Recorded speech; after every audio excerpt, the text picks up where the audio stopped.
विशेषकर मैं परमेश्वर के दास पास्टर रविन जेवियर सर का मैं धन्यवाद देता हूँ। वो हमारा गुरु समान है। और जैसा मैंने पहला दिन बताया,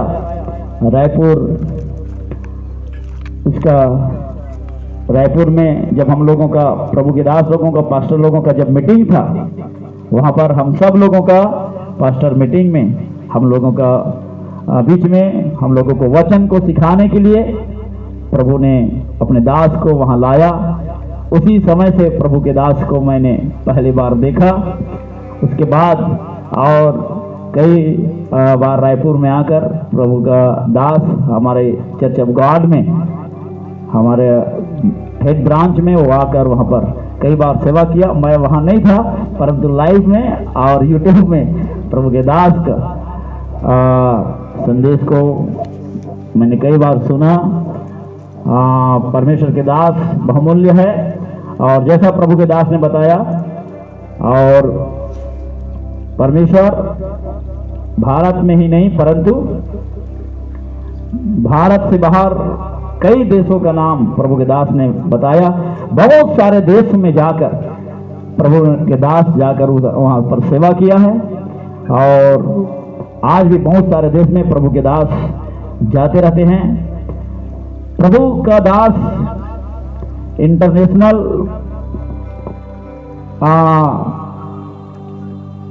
लेवल में परमेश्वर के दास सेवा करते हैं। और हमारे कलीसिया यहाँ ऐसा परमेश्वर के दास का वचन हमने सुना है। प्रभु के दास अपने बहुमूल्य समय को निकालकर हम लोगों के गांव में और हम लोगों के बीच में छोटी सी कलीसिया में आकर अपने कीमती समय को प्रभु के दास ने दिया।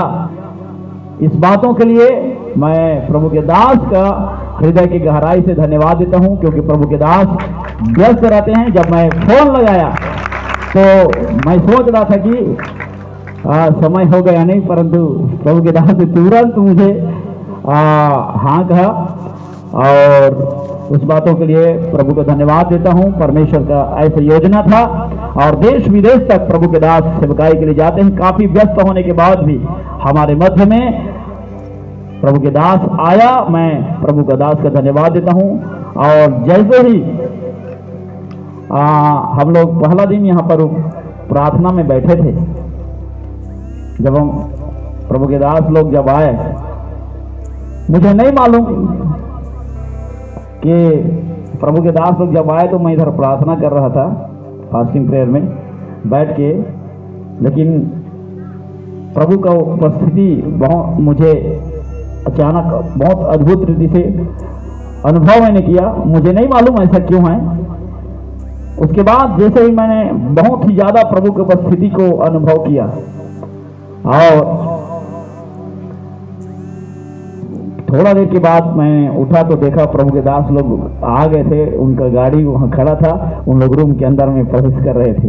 हालेलुया। जब से प्रभु के दास आया हुआ, उसी समय से प्रभु का अद्भुत उपस्थिति को मैं और इस भवन के अंदर में अनुभव कर रहा हूँ। क्योंकि कल रात को मुझे यहाँ पर बैठे हुए प्रभु के दास जब रूम में हम लोग गए तो परमेश्वर के दास जो है रोते हुए कुछ गवाही जो आज एकल की रात उनकी जिंदगी में, उनके संदेश के दौरान जो भी उसने दिया, उन्होंने रोते हुए मुझे बताया। निश्चित तौर पे परमेश्वर बहुत ही सामर्थ्य रीति से 2 दिन में प्रभु ने हमसे बातें किया, प्रभु ने आशीषित किया। कल सुबह के आराधना में परमेश्वर का इतना सामर्थ्य को मैं अनुभव कर रहा था। जब मैं आज से 12 साल पहले जब पहला बार प्रभु का उपस्थिति, परमेश्वर का सामर्थ्य जब मेरे जीवन में उतरा, उस वक्त जैसा मैं अनुभव किया उसके बाद अनुभव नहीं था। परंतु कल जब सुबह के सेक्शन में प्रभु के दास जब वचन प्रचार करने के बाद जब सेवा कर रहे थे, जैसे परमेश्वर उसको अपनी आत्मा से चला रहे थे, परमेश्वर ने मुझे भारी अभिषेक से प्रभु ने भरपूर कर रहा था। मैं अत्यंत ही ज्यादा परमेश्वर के सामर्थ्य को अनुभव कर रहा था। जैसे मैं पहला बार प्रभु के सामर्थ्य को मैं अनुभव किया, वैसे ही प्रभु के सामर्थ्य को मैंने कल अनुभव किया। और 2 दिन का उनका संदेश मेरे सेवकाई के लिए और मेरे साथ में रहने वाले प्रभु के दासों के लिए बहुत ही आशीष के कारण रहा। परमेश्वर मुझे ही नहीं, हर लोगों को, विश्वासियों को भी प्रभु ने व्यक्तिगत रीति से हर एक को पाते किया है। हालेलुया। जो कोई उपवास में प्रार्थना के साथ यहां पर आए हैं, जो विश्वास के साथ यहां बैठे हैं, कोई भी खाली नहीं गया है। जो प्रार्थना के साथ यहां बैठा था, जो विश्वास के साथ बैठा था, जो समर्पण के साथ बैठा था, हर व्यक्ति को प्रभु ने बातें किया है, हर व्यक्ति को प्रभु ने आशीषित किया है। हालेलुया। और सबसे बड़ी बात यह है, मुझे अभी 3 दिन से, आज तीसरा दिन, जब मैं अपने कमरे में था तो भी सुबह जब मैं उठा तो बहुत ही ज्यादा प्रभु के उपस्थिति को मैं अनुभव कर रहा हूं। प्रभु के इस दास के सेवकाई के द्वारा मैं अपने जीवन में एक बहुत बड़े बदलाहट को, प्रभु की उपस्थिति को अनुभव कर रहा हूं। अब तक जो इस भवन में नहीं हुआ, वो शुक्रवार से मैं अनुभव कर रहा हूं। Hallelujah, hallelujah, hallelujah. आज ही जब मैं सुबह आराधना के लिए यहां पर आया, जब जैसे ही मैं प्रार्थना यहां पर आरंभ किया और गीत में शुरू किया, तो मैं आराधना नहीं कर पा रहा था। आराधना मैं नहीं कर पा रहा था, इतना ज्यादा मैं प्रभु के सामर्थ्य को अनुभव कर रहा था।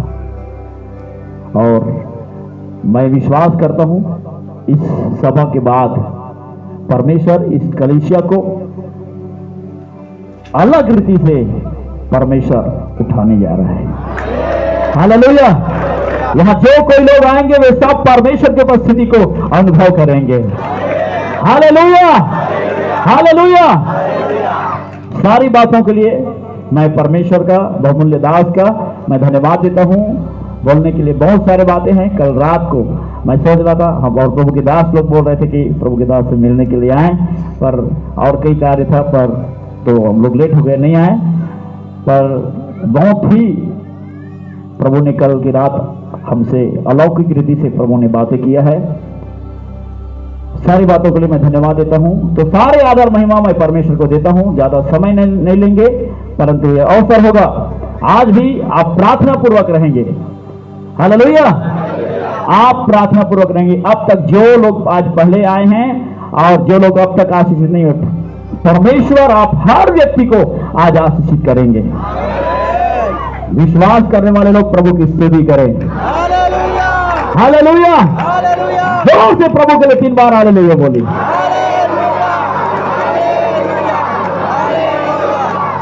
तो सारी बातों के लिए प्रभु का धन्यवाद देते हैं। आइए इस वक्त हम हर एक जने प्रार्थना पूर्वक रहेंगे। परमेश्वर के प्रिय दास पास्टर रविन जेवियर सर हमारे मध्य में जैसे प्रभु के आत्मा में अगुवाई करता है, प्रभु के वचन से बोलेंगे।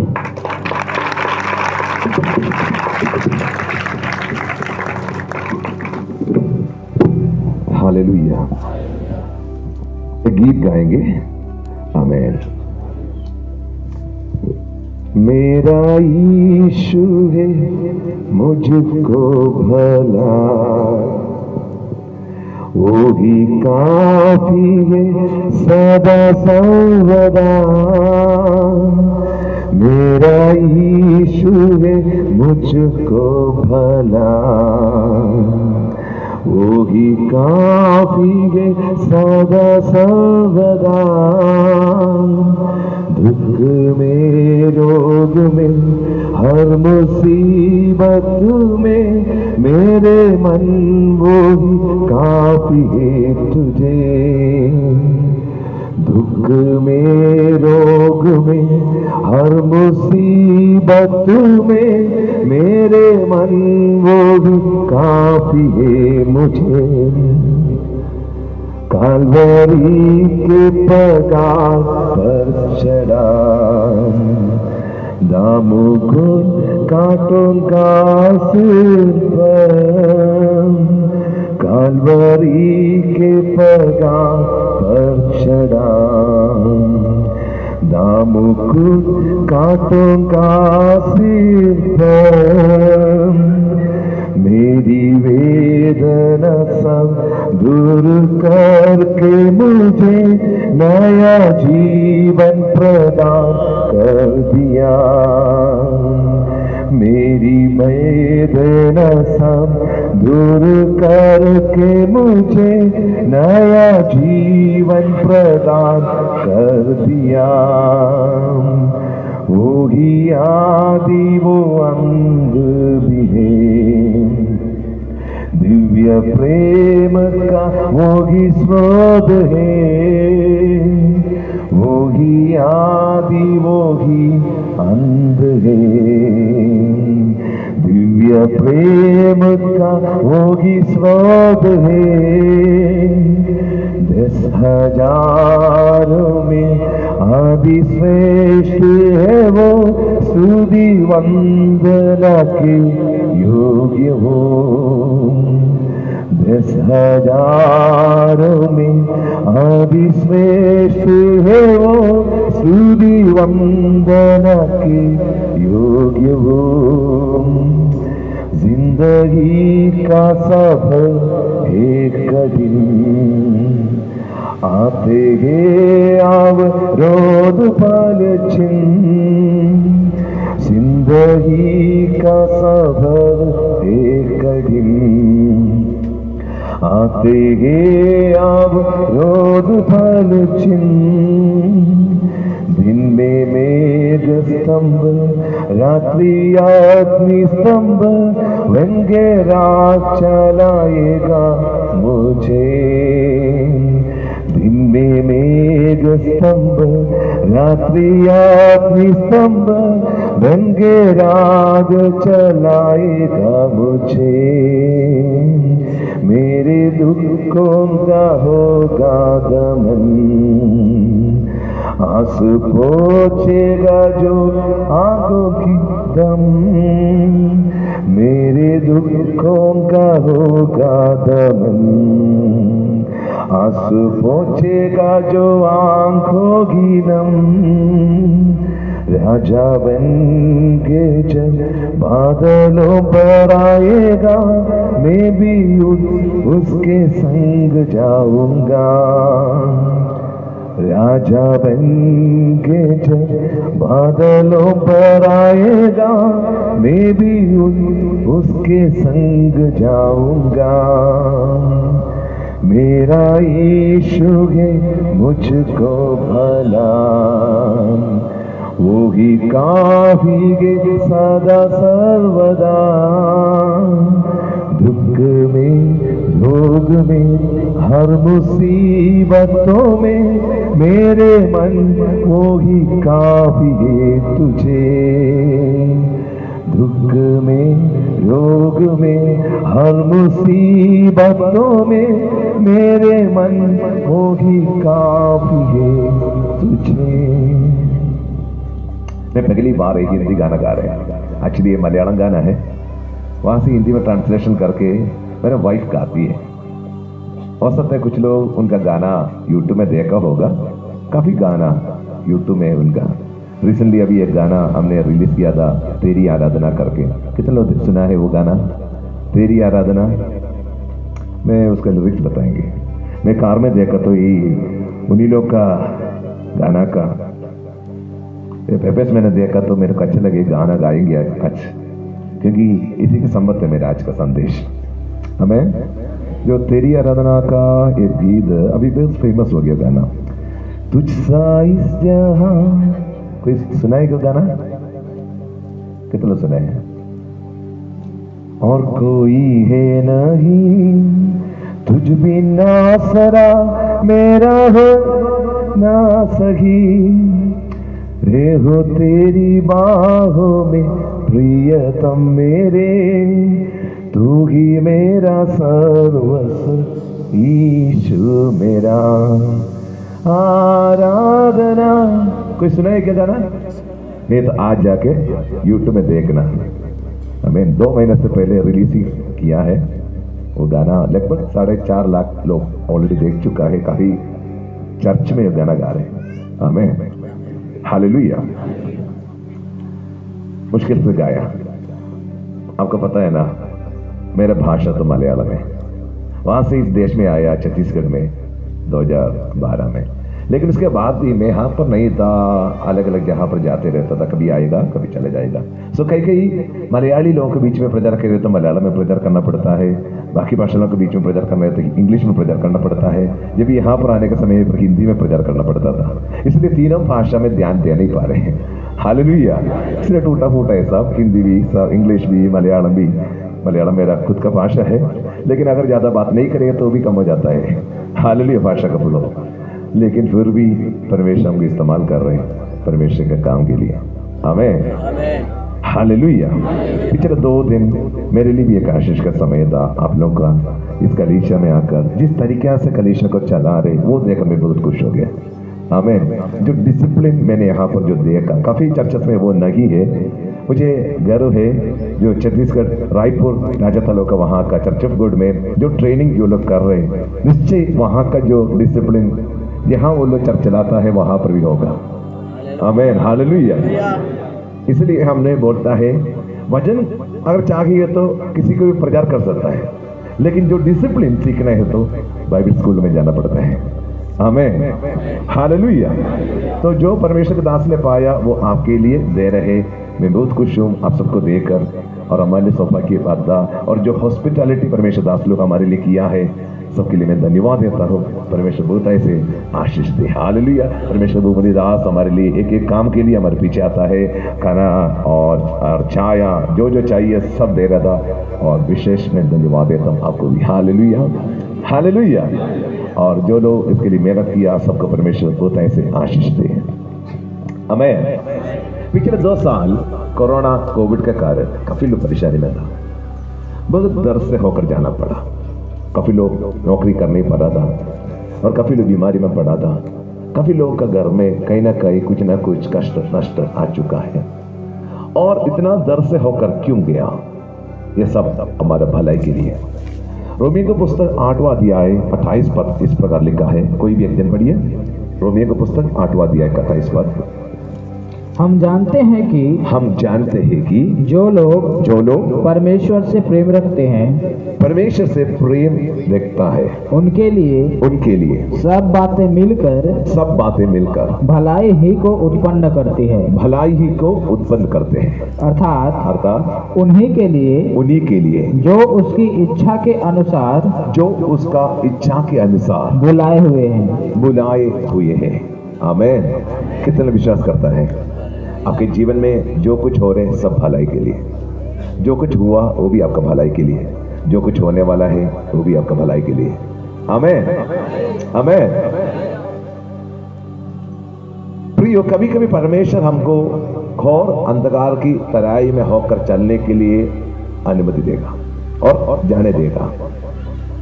उससे पहले क्या लिखा है, हरी तराइयों में और सुखदाई जल की, वो सब अच्छा लगता है ना, हरी चराई सुखदाई जल, वहां सब जाना। लेकिन उसके बाद लिखा है घोर अंधकार की तराई में होकर जाना पड़ेगा। मेरे जीवन में भी ऐसा हुआ है, मैं मेरा गवाही देना चाहता है। आमीन। मेरे जीवन में क्या हुआ और कैसे मैं आज यहाँ पर खड़ा है, पुराना गवाही नहीं, अभी का गवाही देने के लिए जाना है। ये 2 साल के अंदर मेरे लाइफ में क्या हुआ ये बताने के लिए मैं आज यहाँ पर खड़ा है। दुख से होकर जाना पड़ा। प्रियो, 2019 में दिसंबर 24 मेरा कभी भी याद है, मैं परमेश्वर की उपस्थिति में एक दिन प्रार्थना के लिए बैठा। मेरा मन बहुत उदास था। वह कारण नहीं है, जो आत्मिक क्षेत्र में जो हो रहे जो कमी को देकर, मेरा खुद का आत्मिक जीवन को देकर, और कलीसिया में दुनिया में, क्योंकि आजकल फेसबुक यूट्यूब ये सब चीज लोगों के पास है, और वहां पर जो जो चीज आ रही है, जो आत्मिक विषय में परमेश्वर दास लोग के बारे में बुरा बोलता है और गलत गलत कहानी सुनता है, और आत्मिक जो वैल्यू के क्या बोलते हैं, जो मूल्य कम होते जा रहा था।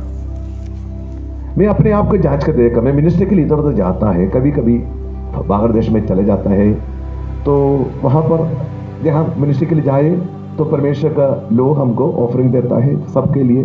तो ये सब चीज आकर हमने हमारे घर के लिए, हमारे बच्चे के लिए खर्चा कर रहा था, और हमने ही चाहता था और जहाँ मिले ताकि हम मिनिस्ट्री के लिए जाए तो आशीषित मिले। ये सब चीज़ हमारे मन में है, लेकिन पीछे देखकर व्यक्तिगत आत्मिक जीवन को देखकर मुझे अच्छा नहीं लगा। जहाँ कहीं जाता वहाँ पर लोग आशीषित पा रहे, बात सही है, लेकिन हमारे व्यक्तिगत पर्सनल स्पिरिचुअल लाइफ में कमी लग रहा था। कहीं ना कुछ कमी मेरे जीवन में है करके फील हो गया। इसलिए मैं परमेश्वर की उपस्थिति में बैठकर प्रार्थना करना शुरू किया। तो परमेश्वर ने मुझसे ऐसा कहा, मौसम अलग अलग आता है ना। अभी ठंडी का मौसम था अभी तक, है ना, गर्म कपड़ा पहनता था हम लोग, लेकिन अभी फिर भी गर्मी होने शुरू हो रहे हैं। तो धीरे धीरे जो ठंडी का कपड़ा सब निकाल के हमने गर्मी के लिए ऐसा कपड़ा पहनने के लिए शुरू कर रहे हैं। उसके बाद एक बारिश का मौसम भी आता है, मौसम बदलते रहता है ना, हालेलुया। वैसा आत्मिक क्षेत्र में एक मौसम बदलने जा रहे हैं। परमेश्वर मुझसे कहा एक नया सीजन, और परमेश्वर ने जो लूका रचित सुसमाचार 4 अध्याय में वहां पर यीशु मसीह आत्मा से भरपूरी होकर जंगल में जो उपवास करने के लिए परमेश्वर ने, पवित्र आत्मा ने भेजा, परमेश्वर ने भेजा, वहां उपवास कर रहा था।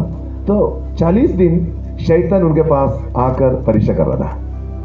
उपवास करने का बात नहीं, जो उपवास करने का समय पर भी 40 दिन शैतान परीक्षा कर रहा था। तो परीक्षा के लिए एक समय है, परीक्षा के लिए एक समय है।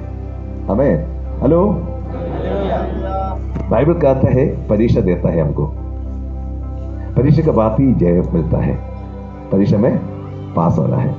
परीक्षा के लिए ऐसा कोई एज वगैरह नहीं है। आपको मालूम है ना, अब्राहम जब 75 उम्र में परमेश्वर उसको बुलाया, सबको छोड़कर परमेश्वर के पीछे चला गया, और 25 साल इंतजार करना पड़ा उनका बेटा आने के लिए। हमें जब 100 साल हुआ तब परमेश्वर ने वायदा किया बच्चा इसहाक उनको जन्मा था। उसके बाद लगभग 17 साल हो गया, 117 हो गया, बेटा को लगभग 17 साल हो चुका था।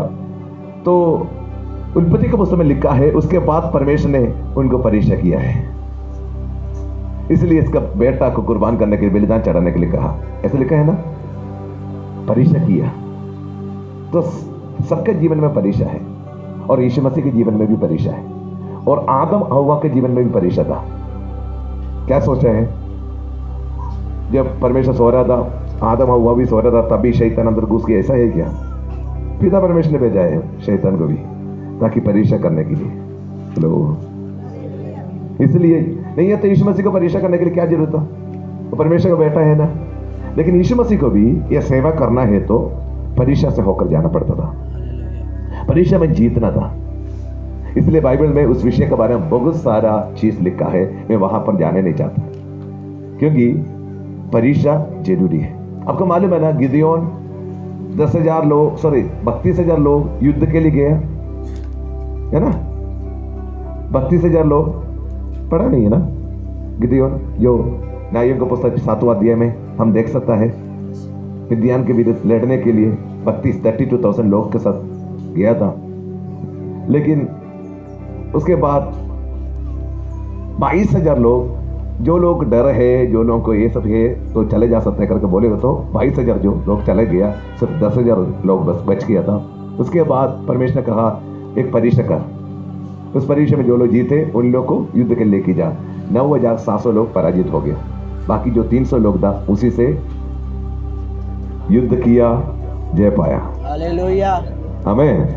वैसा सबका जीवन में परीक्षा आएगा, आमीन।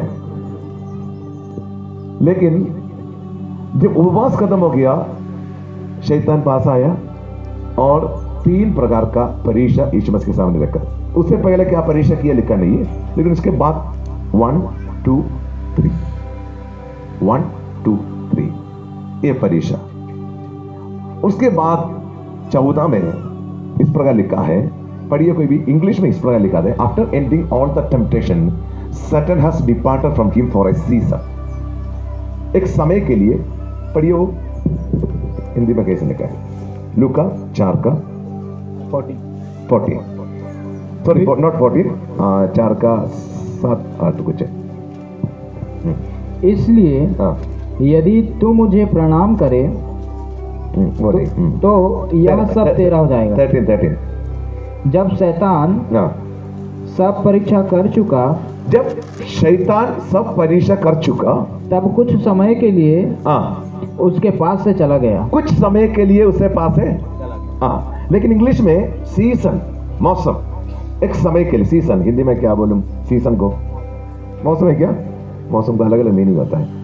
एक सीजन के लिए चले गया, उसका मतलब क्या है, परीक्षा के लिए एक मौसम है, परीक्षा ना होने के लिए एक मौसम है। आपको पता है ना हमारा बैचलर साहब, परीक्षा के लिए एक समय है। कोई बच्चा ये नहीं चाहता है परीक्षा लिखना है करके, बच्चे चाहिए करके पूछेगा तो वो लोग बोलेंगे नहीं चाहिए। माँ बाप से पूछो परीक्षा चाहिए करके पूछेगा तो हाँ बोलेंगे, नहीं है तो वो 8वीं में ऐसे बैठेंगे, 9 में नहीं जा पाएंगे। जब तक परीक्षा नहीं होता है तब तक आगे जा नहीं पाएंगे। और जब परीक्षा का समय पर जो चाहिए सब चीज माँ बाप लोग करके देते, क्योंकि कैसे भी है तो आप पास हो जाए, लेकिन परीक्षा जरूरी है क्या? किसी को परीक्षा अच्छा नहीं लगता है, मुझे भी नहीं लगता है, आपको भी अच्छा नहीं लगता है, लेकिन परीक्षा के बिना प्रमोशन नहीं है। हालेलुया। परीक्षा के बिना प्रमोशन नहीं है। लेकिन बाइबल में इस प्रकार कहा है, परीक्षा डालने का समय पर आपकी क्षमता के हिसाब से दे देगा, आपके कैपेसिटी का आधार पर। कहां लिखा है, पढ़िए। मैं एक्चुअली ये सब पढ़ने नहीं चाहता था, लेकिन आज जैसे पवित्र आत्मा अगुवाई दे रहे वैसे जाने के लिए मैं चाहता है। हमें शाखाना रगदल की मना बना, जो 2 कोरिन्थियों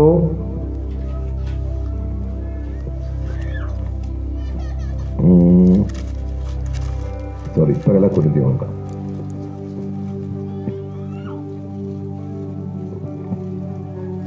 10वां अध्याय का 12 से पढ़िए।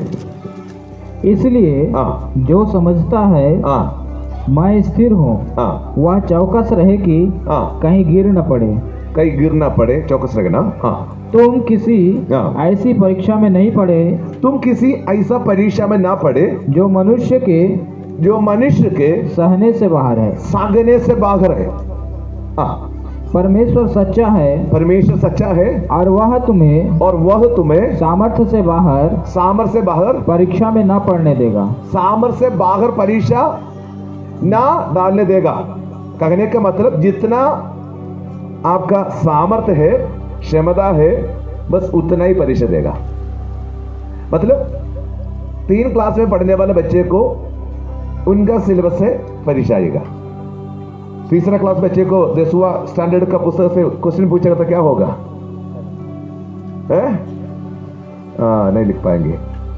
इसलिए परमेश्वर को मालूम है ये बच्चा 3रा क्लास में, ये बच्चा 10वीं क्लास में, ये कॉलेज में है, सब पता है। इसलिए अगर आपके जीवन में कोई परीक्षा अभी है तो बाइबल एक कहता है आपको उसमें पार करने के लिए क्षमता है, सामर्थ्य है। कोई ऐसा परीक्षा नहीं आपको सगन ना कर सके, सब सगन कर सकता है, सामर्थ्य बाहर आ सकता है। हालेलुया। लेकिन परमेश्वर बस इतना जानना चाहता है तुम कैसे उसको पार करेंगे। आगे प्रमोशन रखा है, चाहे वो आदम हो, चाहे अब्राहम हो, चाहे आयुब हो। आयुब को भी परमेश्वर परीक्षा किया। परीक्षा करने के लिए कौन आया?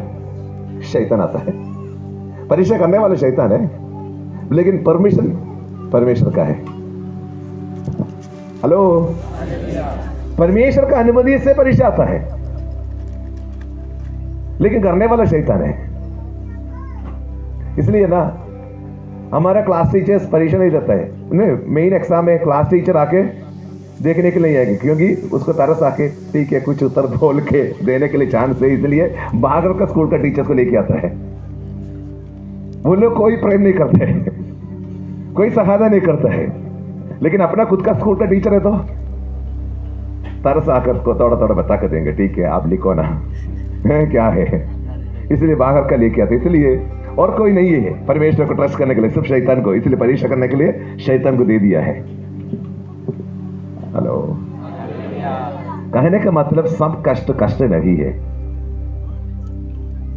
समझ रहे हैं, कुछ ना कुछ परीक्षा भी है, लेकिन आगे जाने के लिए ये परीक्षा को झेल पाना पड़ता है।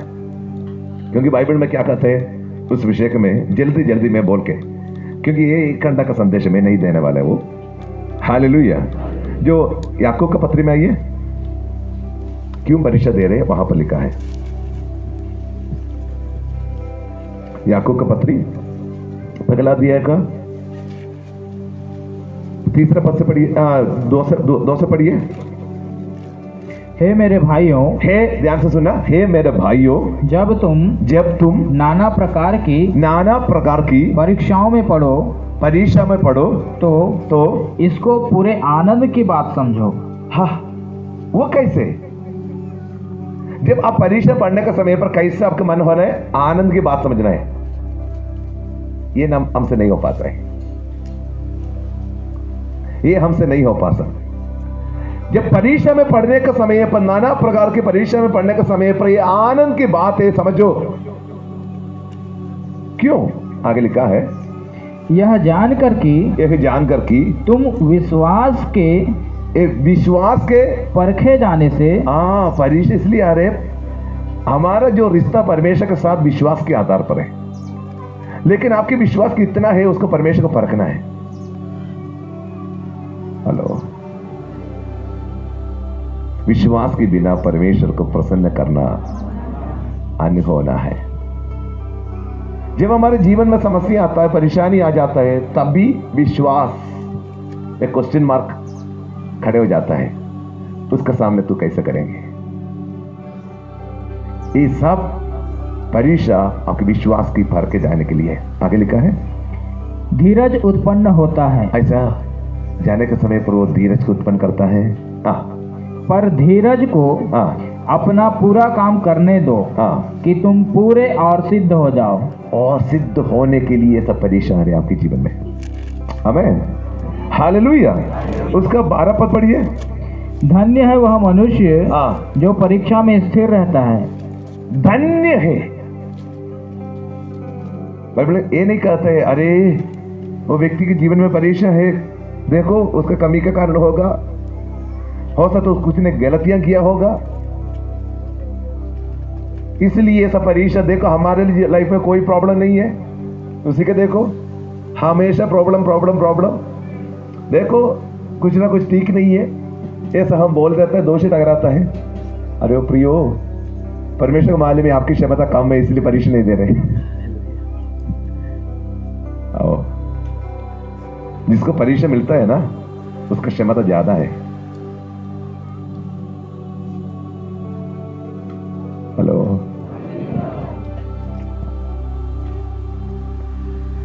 क्यों? आयु को जब शैतान परीक्षा करने के लिए आया, परमेश्वर ने अनुमति दिया, लेकिन पतरस और उनके चेलों को परीक्षा करने के लिए शैतान आया, यीशु मसीह को मालूम था उसका कोई क्षमता नहीं है, कोई कैपेसिटी नहीं है, लेकिन यीशु ने कहा मैं विनती किया तुम लोग के लिए, तो पतरस के लिए नहीं है, सारे लोगों के लिए, तुम बहुवचन इस्तेमाल किया वहां ताकि उनको परीक्षा ना दे। हो सकता है इसका विश्वास चला जाएगा। वहां पर यीशु मसीह बीच में आया, क्योंकि क्षमता जितना है उनको अच्छा से मालूम है। ओ रबाना हम शस्त्र, धन्य है वो व्यक्ति जो परीक्षा से होकर चलता है। आगे क्या लिखा है? क्योंकि वह खरा निकाल कर जीवन का वह मुकुट पाएगा। एक मुकुट है, जीवन का वो मुकुट पाएगा वो। आमीन। परीक्षा के बाद एक कोई परीक्षा करे, इनाम मिलता है प्रियो, चाहे वो प्रमोशन हो, चाहे ट्रॉफी हो। हालेलुया। यहाँ पर भी कुछ ना कुछ कंपटीशन देखने के बाद जो लोग फर्स्ट आ जाते हैं उन लोग को इनाम देता है ना, वैसा सब परीक्षा के आगे की इनाम है। यहां पर जीवन का मुकुट के बारे में बता रहे। इसलिए अगर प्रियो आपके जीवन में कहीं ना कहीं परीक्षा आया, कष्ट नष्ट से होकर जाना पड़ा, आपको ऐसा लगता है कैसे मैं आगे बढ़ूं, चिंता मत करना, ये आपका परीक्षा है, आपकी श्रमदा है, आप पार करेंगे। आमेन। मैं वापस आने दो। प्रियो, परमेश्वर मुझसे कहा मौसम बदलने जा रहा है, 1 2 3 परीक्षा के बारे में दिखाए, उसके बाद एक सीजन आ रहे परमेश्वर एक बेदारी के लिए करके, एक ऐसी सिचुएशन। और मैं 28 तारीख को फेसबुक लाइव में मलयालम में संदेश दे दिए मौसम बदलने के बारे में, आत्मिक क्षेत्र में मौसम बदलने जा रहे करके 2019 28 दिसंबर को मैंने संदेश दिया। उसके बाद मैं जनवरी में दुबई में चले गया मिनिस्ट्री के लिए, लगभग 14-15 डेज के लिए मैं वहां चले गया। यहां कहीं गया, वहां सब एक ही संदेश दे रहा था, मौसम बदलने जा रहे हैं, मौसम बदलने जा रहे हैं। मैं वापस, मैंने फरवरी 15 तारीख को वापस आया और 15-16 तारीख को वापस आया। उसके बाद कुछ दिन में मेरा घर में था। उसके बाद मार्च आ गया, मार्च 3 तारीख को मैं मलेशिया गया मिनिस्ट्री के लिए, और वहां पर कुछ दिन था, तब भी कोरोना का समस्या आरंभ हो चुका था। दिसंबर में चाइना में हुआ था और फर्स्ट रिपोर्ट केरला में जनवरी में आया था और ठीक हो गया था, लेकिन मार्च में ये सब फैलने शुरू हो गया, कोरोना कोविड। और मार्च 16 तारीख को मेरे को पेनांग एयरपोर्ट से मेरे को बैंकॉक जाना था, थाईलैंड। वहां से मेरा फ्लाइट है कलकत्ता के लिए, वहां से रायपुर के लिए। जब मैं एयरपोर्ट में आया, वहां पर जो बैंकॉक के लिए जाना था, बैंकॉक एयरपोर्ट बंद हो चुका था, कोविड के कारण बंद हो गया। तो वो लोग मेरे को बताया, हम लोग कोलालमपुर के लिए एक फ्लाइट देगा, वहां से कलकत्ता के लिए फ्लाइट मिल जाएगा। तो वो सेम टाइम एडजस्ट करके मेरे को वो लोग कोलालमपुर के लिए एक फ्लाइट दिया। मैं कोलालमपुर आया, 2 घंटा वहां पर था, 8:50 वहां पर पहुंचा और 10:50 को वहां से मेरा फ्लाइट था, और 10:50 को मैं वहां से फ्लाइट चढ़ा। ठीक 1 घंटे के बाद वो एयरपोर्ट भी बंद हो गया। हालेलुया। अद्भुत तरीके से परमेश्वर ने मुझे कलकत्ता में लेके आया, वहां से मैं घर आ गया। तो यहां पर भी बहुत सारा समस्या हो रहा था। 17 तारीख सुबह के बारे में बता रहे, मैं एक दिन मेरा घर में था, दूसरे दिन मैंने कॉल करके बताया, मैं उसी समय पर ऐसी था, कोई बाहर से आएगा तो क्वारंटाइन जाना करके, हमारा केरला स्टेट में सब आया था, छत्तीसगढ़ में नहीं आया था। मैंने फोन करके बताया मैं बाहर गया था करके, वो लोग ठीक है, अच्छा लगा, आप लोग बताया ना कम से कम।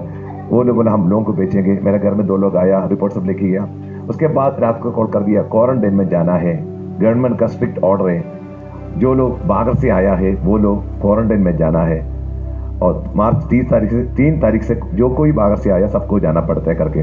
गवर्नमेंट प्लेस में घर में नहीं रह सकता बाहर, क्योंकि उतना भयानक सिचुएशन था वहां पर, लोगों का अंदर डर आ चुका था, क्या होने वाला है पता नहीं था। प्रियो, मेरे को 2 बच्चे हैं, बड़ा बेटा का नाम ग्लाडसन है, दूसरा बच्चे का नाम जेडन है। और मैं वहां से आने से पहले 2 दिन पहले मेरा बेटा का बुखार चढ़ा था। मैं आया, उनके साथ भी था, और नॉर्मल बुखार है, बच्चे लोग और खेलते रहते हैं, ऐसे चुपचाप बैठने वाले बच्चे नहीं है, एक्टिव है। मैं क्वारंटाइन में चले गया, मेरे बेटा का बुखार कम नहीं हो रहा था, तो मैंने वाइफ को बोला हॉस्पिटल ले जाना। वहां लेके गया, टेस्ट किया, कोई प्रॉब्लम नहीं है, ब्लड टेस्ट किया, कोई प्रॉब्लम नहीं है, सादा बुखार का जो दवाई दिया, घर आया। लेकिन वो दवाई खाने के बाद भी बच्चा का बुखार कम नहीं हो रहा था। मैं बोला ठीक है, वहां जाके एडमिट कर दे। तब याद करना, मार्च 20 तारीख को हमारा प्रधानमंत्री पूरा भारत देश में लॉकडाउन डिक्लेयर किया था। किसी को बाहर जाने नहीं, किसी घर में जाना नहीं, बाहर नहीं जाना, घर के अंदर ही बैठना, सब लॉकडाउन, और सारा हॉस्पिटल खाली कर रहे, ऐसी सिचुएशन। मेरे बेटा को वहां लेके गया, और उसका बुखार कम नहीं हो रहा था, चढ़ रहा था, 104 डिग्री तक आ गया। तब मैं क्वारंटाइन में है, मेरे लिए सेपरेट रूम है, वहां से मैं लाइव मैसेज ऐसा देते रहता था। अच्छे का टाइम था वहां पर। और मेरे बेटा के लिए मैं जो वीडियो कॉल करके मैं प्रार्थना किया, पवित्र आत्मा की शक्ति वहां पर उतरा। 104 डिग्री उसका टेम्परेचर था, और प्रार्थना करने के समय पर पसीना आने शुरू किया, उसका बुखार चले गया और ठीक हो गया। उस रात आराम से सोया। वो एक सैटरडे नाइट था। उसके बाद दूसरे दिन संडे मॉर्निंग में था, बुखार नहीं आया। शाम को भी बुखार नहीं आया, मंडे मॉर्निंग में भी बुखार नहीं आया, इसलिए हॉस्पिटल वाला डिस्चार्ज कर दिया, उसको घर लेके आया। लेकिन उस रात जब घर आने के बाद फिर से उसको बुखार चढ़ा और रात को बराबर सो नहीं पाया था। उसके बाद सुबह उसको हॉस्पिटल लेके गया, तो वहां पर उसको एक कन्वर्शन जैसा आया, हार्ट बीट ज्यादा देखा, तो उसको एको टेस्ट करेंगे करके रायपुर के लिए रेफर किया। रायपुर में लेके गया, तो वहां पर एको टेस्ट करने के लिए था और एक्सरे लिया। जहाँ जाता है एक्सरे लेता है, ब्लड टेस्ट करता है, उसको तो निमोनिया नहीं है, मलेरिया नहीं है, ऐसा कोई प्रॉब्लम नहीं है। एक्सरे में भी कुछ प्रॉब्लम नहीं दिख रहे, तो और सोनोग्राफी से पहले भी एक बार लिया था ऐसी, उसमें भी कोई दिक्कत नहीं है। और मेरे यात्रा का विवरण सुनने से उन लोग डरा गया कोविड है क्या उसको, क्योंकि बुखार कम नहीं हो रहे, कारण कुछ बता रहे नहीं। इसलिए एम्स के लिए वहाँ से एकता हॉस्पिटल से एम्स हॉस्पिटल का रेफर कर दिया, क्योंकि उसको कोविड टेस्ट पहले करना, एको करना। वहाँ पर सब खाली कर रहा था। एक मंत्री ने बात किया मेरे बेटा के लिए, तो वहाँ पर एको करने के लिए, जबरदस्ती करने के लिए वो लोग, डॉक्टर भी कुछ नहीं था, कर दिया। लेकिन उससे पहले कोविड टेस्ट लेना पड़ता था और कोविड वार्ड में रहना पड़ता था। जब रिजल्ट आया उसको कोविड भी नहीं है, कोविड नहीं है, मलेरिया नहीं है, टाइफाइड नहीं है और डेंगू नहीं है, ऐसा कोई प्रॉब्लम नहीं है। फिर वहाँ पर एडमिट किया, लेकिन एक कोविड टेस्ट करने के लिए गया, इसी कारण से उनको आइसोलेशन में डाला गया, क्योंकि वो वार्ड में गया, बस इसी कारण से ज्यादा ध्यान नहीं दे रहा था। मैं एक्चुअली 14 दिन के लिए क्वारंटाइन गया था। 30 तारीख को मैं वापस आना था। मैं मेरे बेटा से कहा था, बेटा हम 30 तारीख को मिलेंगे, और 29 हुआ, तब गवर्नमेंट ने नया एक ऑर्डर डिक्लेयर किया, 14 दिन के बदले 28 दिन क्वारंटाइन में बैठना पड़ेगा। जो लोग वहां से आया उसी समय पर 28 दिन के लिए क्वारंटाइन, और जहां मैं रहता था वहां से दूसरे की जगह पर शिफ्ट कर दिया। तो दूसरे जगह पर जब मैं गया था, वहां थोड़ा मुझे अच्छा नहीं लगा। वहां पर वातावरण इतना, रूम सब अकेला अच्छा वाला मिला, लेकिन खाना का कहीं ना कहीं, क्योंकि 14 दिन में वापस आएंगे करके सोचा था, लेकिन अभी और 28 दिन बैठना पड़ता है, मेरे को इतना अच्छा नहीं लगा। जब 30 तारीख हुआ दोपहर के समय पर मेरा वाइफ ने कॉल किया, बेटा को थोड़ा अच्छा नहीं लग रहे, अब प्रार्थना करे करके बोला। मैं प्रार्थना कर रहा था और थोड़ी देर के बाद डॉक्टर्स को बुलाने पड़ा, उसका अच्छा नहीं लगा था, कन्वर्शन टाइप पूरा आ रहा था। डॉक्टर्स को बुलाने के लिए थोड़ा देर लगा, वो लोग आया, वाइफ को बोला बाहर जाने के लिए। मेरे एक मित्र एक डॉक्टर उसी समय पर और रूम में आया था मेरे बेटा का वहां पर, और डॉक्टर ने मुझे फोन किया, बताया पास्टर जी प्रार्थना करो, बच्चा का थोड़ा कंडीशन ठीक नहीं है। प्रियो, मेरे जो बेटा बहुत सुंदर था और उसका नाम ग्लाडसन जब उस पेट में था तभी परमेश्वर ने दिया था, जन्म होने से पहले। हम उसे बहुत प्यार करता था। ये डॉक्टर ने बोला प्रार्थना करो। 3 मिनट के बाद वो डॉक्टर फोन करके मेरे को बताया, पास्टर जी आपका बेटा इज नो मोर, वो नहीं है। कभी भी सोचा नहीं था बेटा का लाइफ में ऐसा कुछ होने वाला है, क्योंकि वो एक्टिव था, बेड रिडन नहीं था। जितना टेस्ट हमने किया इसमें एक भी कोई बीमारी पता नहीं पाया।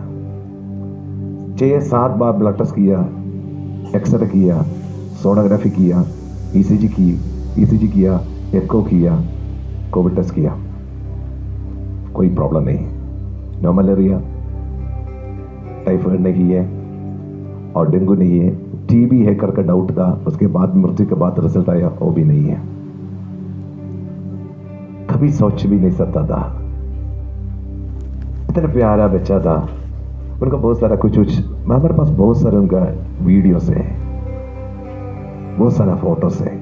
और यीशु मसीह से प्रेम करने वाला था। यीशु मसीह के बारे में काफी जो खुद वीडियो बना के यीशु मसीह आने वाला है और यीशु मसीह हमको उद्धार करने के लिए आया, ये सब खुद बना के बहुत सारा गाना गा के रखा गया है। और एक बार उसको देखे तो कोई भूलेगा नहीं, उतना क्यूट बच्चा था। परमेश्वर का महिमा उनके ऊपर था, लेकिन वो हमको छोड़कर चले गया। आपको समझ सकता है जो दर्द उसी समय पर हम कैसे अनुभव किया। और 14 दिन उसी दिन हो चुका था, 30 तारीख था। परमेश्वर का प्लान कभी कभी ऐसी है, मैं पास में था लेकिन उनके पास नहीं था, वहां पर रुक सकता था। मतलब परमेश्वर अद्भुत तरीके से मुझे यहां तक लेके आया और बच्चे के पास जाने नहीं दिया। उसके बाद कोई कहा परमेश्वर ने ऐसी आपको दूर कर दिया, अगर है तो वो बच्चा नहीं मरता था। हाँ, हमारा अंदर ऐसा कुछ सोचना है तो वो कुछ बच्चे कुछ होने वाला है, कभी हम उसको मरने नहीं देते, क्योंकि हमारे पास एक अधिकार है। हम प्रार्थना करें, हम बोलेगा तो परमेश्वर मान लेता है, लेकिन हमारे आंखों से छुपा दिया था वो विषय, एक फीवर, वो वापस आएगा करके, क्योंकि कोई बीमारी उनको नहीं। He was all right. Hallelujah, आमीन। तो उसका एक फोटो मेरा पास है, आप लोग दूर से देखेगा नहीं, यही है वो मेरा बेटा का। उनके गीत भी यूट्यूब में पड़ा है, मैं बाद में लिंक देंगे। बच्चा 28 दिन के लिए हम लोग को ऑनलाइन रखा है। बच्चा चले गया करके कलेक्टर सब बात करके मुझे घर आने दिया। मैं आने के बाद 1 घंटे के बाद मेरा बेटा का लाश लेकर एम्बुलेंस आया। मैंने वहां जाके उसका शरीर को मेरा हाथ पर ले लिया। मृत्यु होने के बाद भी कोविड टेस्ट किया था, पहले भी किया, नेगेटिव था। दोबारा फिर से क्या किस कारण से डेथ हो गया पता करने के लिए, वो भी नेगेटिव आया, लेकिन प्लास्टिक में कवर करके दे दिया था। मैंने उनको उठाया, घर लेके आया, सोफा में देख दिया, खोल के रखा। उसी समय पर भी आराम से वो सोने जैसा। काफी दिन जब वो सोता था, उसके पास जाकर बैठता था, उसकी आंखों में देखता था, बहुत सुंदर लगता था उसको देखने से। हम बहुत प्यार करता था उसे, और अलग तरीके से एक फीलिंग था उसी के बारे में। तो कभी झूठ बोलता नहीं था, बहुत प्यारा था। और मेरा अंदर पूरा विश्वास था, अगर यीशु मसीह लाजर को जिलाया तो मेरे बेटा को भी जिला सकता है। मेरा अंदर पूरा विश्वास था, 12 साल का लड़की को यीशु मसीह ने जिलाया तो वही परमेश्वर मेरा बेटा को भी जिला सकता है। मैं ऐसे ही प्रार्थना करता, जब कैशिल बात कर रहे यीशु मसीह से, यीशु मसीह ये जाने का समय नहीं हुआ, इसको वापस दे। इनके साथ और जीना है, इनके साथ और रहना है, तो उसको वापस दे सकता है, तो उसको वापस दे। मुझे मालूम है मेरे बेटा का शरीर में जीवन नहीं है, लेकिन ये भी मालूम है जो मैं बात कर रही वो सुन सकता है। मैं उनसे भी बातचीत कर रहा था, बेटा ग्लाडसन तू मत जाना, तू वापस आ, तेरे साथ और जीना है, तू मत जा, तू वापस आ। मैं दोनों से यही बात कर रहे, उनको वापस दे। बेटा को बोले वापस आ जा, यीशु से बोले तू उसको वापस दे। बहुत सारे लोग प्रार्थना करना शुरू किया, ऑनलाइन में भी। उसी समय पर कोविड के लॉकडाउन के कारण सबको आ नहीं सकता ऐसे सिचुएशन में। इसके बाद भी काफ़ी लोग आया और प्रार्थना करने लगा, और ऑनलाइन से काफ़ी लोग प्रार्थना करने लगा। थोड़ी देर के बाद एक पास्टर ने बोला, ज़्यादा देर ऐसा हमने रख नहीं सकता, उसको उठा के मॉर्चरी बॉक्स में रखना है। हमारा चर्च में एक मॉर्चरी बॉक्स है, मैंने उसको उठा के मॉर्चरी बॉक्स में रखा। मैं उसको सामने बैठा था और मैं रो रहा था, मेरे आंखों से आंसू बह रहा था, और मैं बीच बीच में देख रहा था क्या उसका आंख खोल रहे। मैं यही बात यीशु मसीह से कह रहे, तू उसको वापस दे, तू उसको वापस दे, तो उनके साथ और जीना है, उनके साथ और जीना है। और मेरा बेटा से भी मैं कह रहा था, तू वापस आ जा बेटा, तेरे को आ सकता है, तू आ सकता है, तू वापस आ जा, तू वापस आ जा करके। प्रियो, मैं ऐसी में बात कर रहा था, मेरे आंखों से आंसू बह रहे थे, मेरा आंख खुला था, तब मैंने एक दर्शन को देखा। मैंने एक दर्शन, मेरा आंख उड़ला था तभी एक दर्शन देखा। उस दर्शन में दो लोग खड़े मैं देखा था, बहुत हाइटेड है, लंबा है, और दोनों हाइटेड है, और मेरे को उसका पीठ दिख सकता है, मतलब पीछे से दिख रहे, चेहरा में नहीं देखा मैं। और दोनों के बीच में स्टेप जैसे मैं देख सकता है, और दोनों का स्टेप के सामने मेरा बेटा खड़ा था, वो भी मेरा उसका पीठ में देख रहा था शुरुआत में, और मेरा और बूढ़ा वो। जब मैं उसको देखा वो बहुत खुश था, बहुत खुश था, और हंसते हंसते बहुत अच्छा स्माइल है उनका। मेरे से बता रहा था, पापा मैं खुश हूं, मैं ईश्वर के साथ जा रहा हूं, मैं वापस आने नहीं चाहता हूं। मम्मी और बेबी को देखना। 2 बार मेरे सामने वो दर्शन आया, वो मुझसे कह रहे, पापा मैं खुश हूं, मैं ईश्वर के साथ जा रहा हूं, मैं वापस आने नहीं चाहता हूं। मम्मी और बेबी को देखना। ये देखकर मैं तुरंत, नहीं बेटा तू वापस आ जा करके उससे बोल रहे, और तुरंत मैं ईश्वर से कह रहे, ईश्वर मसीह नहीं, उनको वापस दे, मुझे उसके साथ जीना है, उसे वापस दे। मैं ईश्वर से कह रहे तुरंत। तो मेरे अंदर में एक ऐसा आवाज को मैं महसूस कर रहा था, अगर वो चाहता है तो मैं दे सकता था। चॉइस मेरा नहीं था, उन्हीं का था। एक पिता होने के कारण मैं मेरा अधिकार को इस्तेमाल कर रहा था, मेरा बेटा को वापस दे। लेकिन उद्धार व्यक्तिगत है, वैसा स्वर्ग जाने का भी व्यक्तिगत है। मेरे को कोई रोल नहीं था। बहुत सारे लोग उसके बाद इसको दर्शन में देखा, जो हमको कभी नहीं देखा, कभी नहीं जाना। हमारा जो इस बेटा के बारे में सारा दुनिया में फैल गया, इस बेटा का मृत्यु के बारे में। और काफी लोग जो लोग हमको कभी देखा नहीं, कभी परिचित नहीं था, उन्हीं लोग एक हफ्ता सोया नहीं करके मैसेज कर रहा था। अलग अलग राष्ट्र से प्रार्थना चल रहा था हमारे लिए। इसराइल में प्रार्थना हो रहा था, अफ्रीका में प्रार्थना हो रहा था, अमेरिका में प्रार्थना हो रहा था, कनाडा में, ऑस्ट्रेलिया में, यूरोप में, हर जहां से प्रार्थना चल रहा था हमारे लिए। लोग कभी हमको देखा नहीं, जाना नहीं। हमें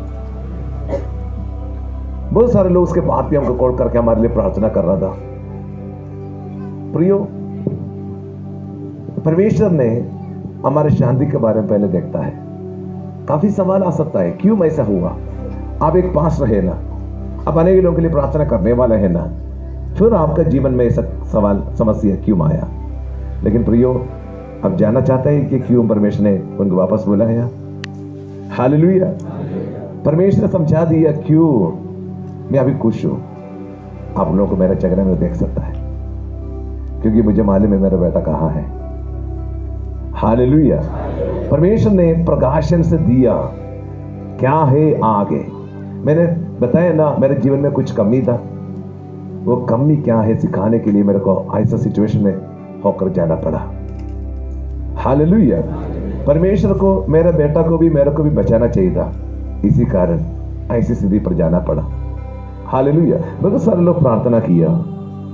एक पास्टर जी ने कहा, पास्टर मेरे को ज्यादा कुछ बोलने नहीं है, मैं एक पद आप लोगों के लिए देंगे। वो एक पद दिया, वहां से शुरुआत हुआ। परमेश्वर ने मुझे सिखाने के लिए क्या हो रहा था, क्या है आगे, क्यों मैं इस सिचुएशन में आया। क्या आप सुनना चाहते हैं? लूका रचित सुसमाचार 20 अध्याय का 38 पद पढ़िए।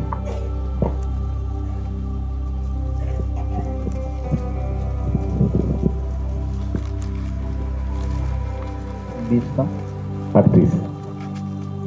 परमेश्वर तो मुर्दों का नहीं, परंतु जीवितों का परमेश्वर है, क्योंकि उसके निकट सब जीवित हैं। हालेलुया। प्रियो, यहां पर क्या लिखा है? परमेश्वर मुर्दों का परमेश्वर नहीं, जीवितों का परमेश्वर है। परमेश्वर का निकट सब जीवित है। क्या मतलब है? जितना भी लोग इस धरती पर आकर मरा है ना, कोई मरा नहीं, सब जीवित है, सब जीवित है। उन लोग का लाश शरीर को छोड़ के चले गया, लेकिन वो नहीं हम। आपको मालूम है कईन और हाबिल के बारे में? दोनों परमेश्वर को प्रसन्न करने के लिए बलिदान चढ़ाने के लिए आया। किसका बलिदान को परमेश्वर प्रसन्न किया? उसके बाद उसको क्या मिला? मौत मिला। क्या यही है प्रतिबंध? जिसने प्रसन्न नहीं किया वो जी रहे, जिसने प्रसन्न किया वो मौत हो चुका है। तो सवाल उठ सकते हैं, पर क्या के लिए मैं आपको प्रसन्न करना था? मैं आपको प्रसन्न करने के बाद मुझे क्या मिला? जान चले गया। अगर आप सोचेगा तो मेरा जान बचा सकता था, मेरा भाई को रोक सकता था, मैं तो उसको नाश कर सकता था। उसके बावजूद भी तो उसको रोका नहीं, मुझे बचाए नहीं। क्यों? ये सवाल उठा सकता था। लेकिन जब ये वचन मैंने पढ़ा तब आंसर मिला, परमेश्वर के निकट वो जीवित है। आमीन। अब्राहम के बारे में आपको मालूम है ना? अब्राहम मरा है ना? वो मर गया।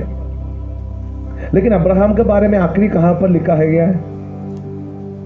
आखिरी में कहां पर लिखा है अब्राहम के बारे में?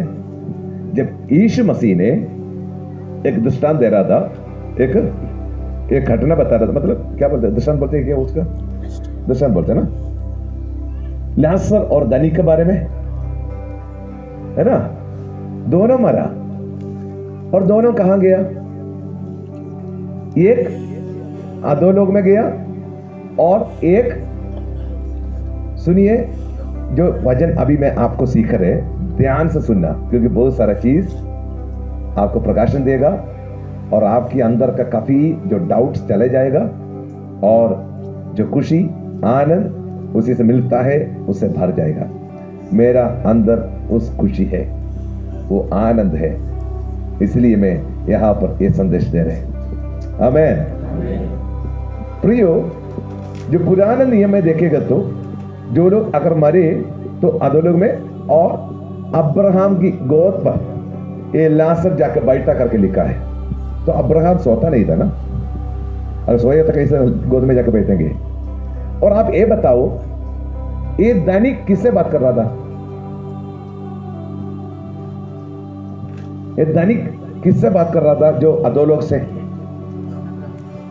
परमेश्वर से नहीं, अब्राहम से बात कर रहा था। समझ आ रही है क्या? स्वर्ग अलग है, पिता परमेश्वर जहां रहता है वो अलग है, ये जगह अलग है। हमें लेकिन यीशु मसीह आने के बाद वो जगह भी शिफ्ट हो गया, वो मैं बताएंगे, दूसरे की जगह पर ले गया। हमें ए अब्राहम उनका जो बातें कह रहा था सही आंसर दे रहा था, है क्या? कंप्यूटर जैसे नहीं था, सोच समझ कर जवाब दे रहा था। और दूसरी बात, मरने के बावजूद भी ये दैनिक को अपने भाई लोग के बारे में सोच विचार था। हेलो, हम क्या सोचते हैं यहां से जाने के बाद कुछ नहीं पता चल रहा है, तो कहीं नहीं। लेकिन लाजर के अंदर अपने भाई लोगों के बारे में, घर के बारे में कुछ है करके नहीं लिखा, क्योंकि वहां पर दुख नहीं, निराशा नहीं। लेकिन जहां पर जो दैनिक गया वहां पर दुख भी है, निराशा भी है, दर्द भी है। समझ आ रहे? उसके बाद ये व्यक्ति को, लाजर को देखकर समझ आया ये लाजर है, उसको अब्राहम को देख रहे, अब्राहम में कर समझ आया। क्या जो मैं बता रहे समझ आ रहे हैं क्या?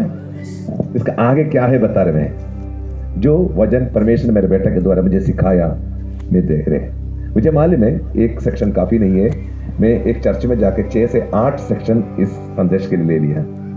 8 सेक्शन, ये टॉपिक में, वो भी काफी नहीं था, वो मैं संक्षिप्त में आपके सामने रखना चाहता है।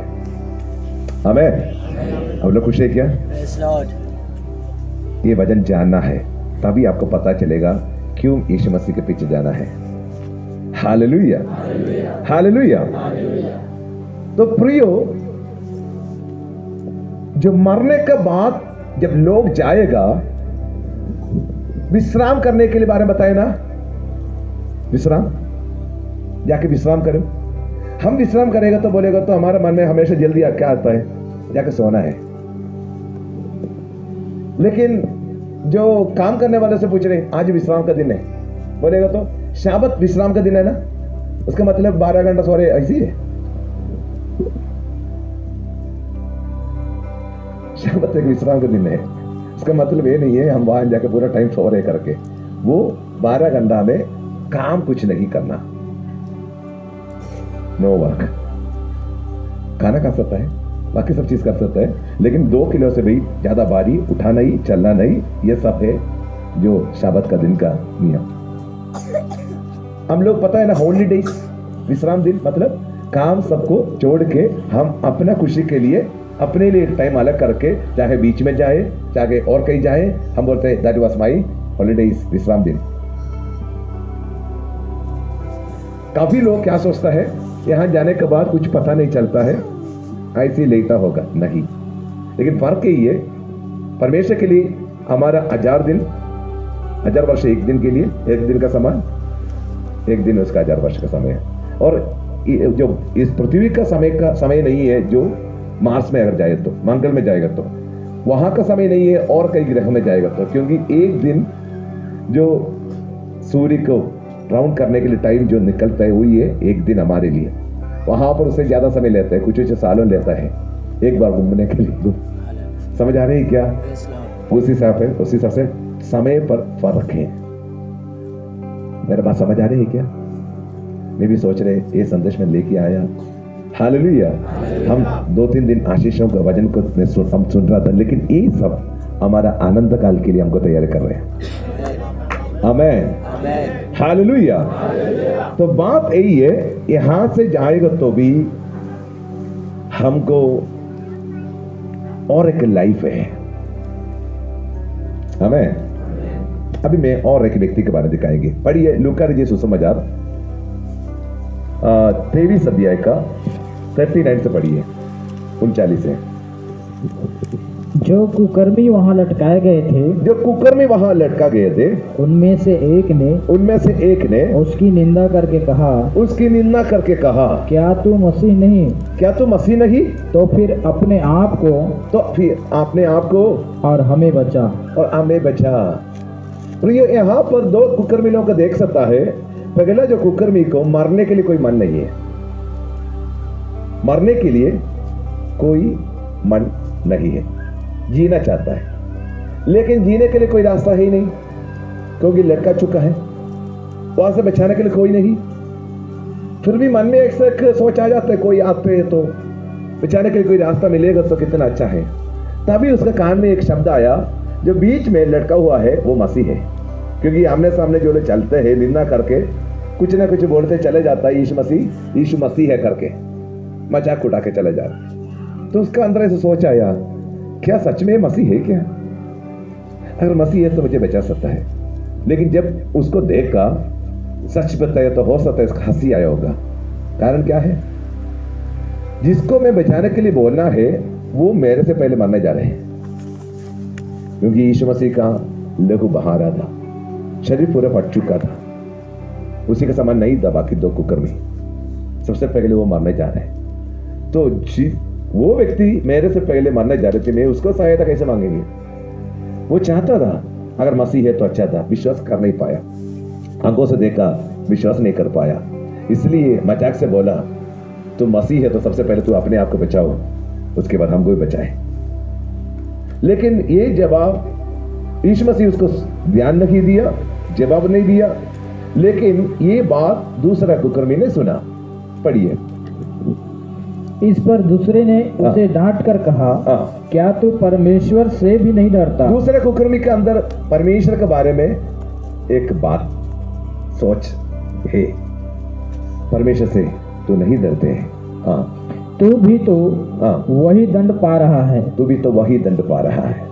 हाँ और हम तो न्याय अनुसार दंड पा रहे हैं, न्याय अनुसार दंड पा रहे हैं, क्योंकि हम अपने कामों का ठीक फल पा रहे हैं। ठीक फल पा रहे। उसको मालूम था मेरे जीवन पर मैं जो कर रहा था सब गलतियां था, और जो सजा मैं अभी अनुभव कर रहे उसके लिए लायक हूं मैं, क्योंकि मेरा जो काम मैंने किया उसका फल में पा रहे हैं।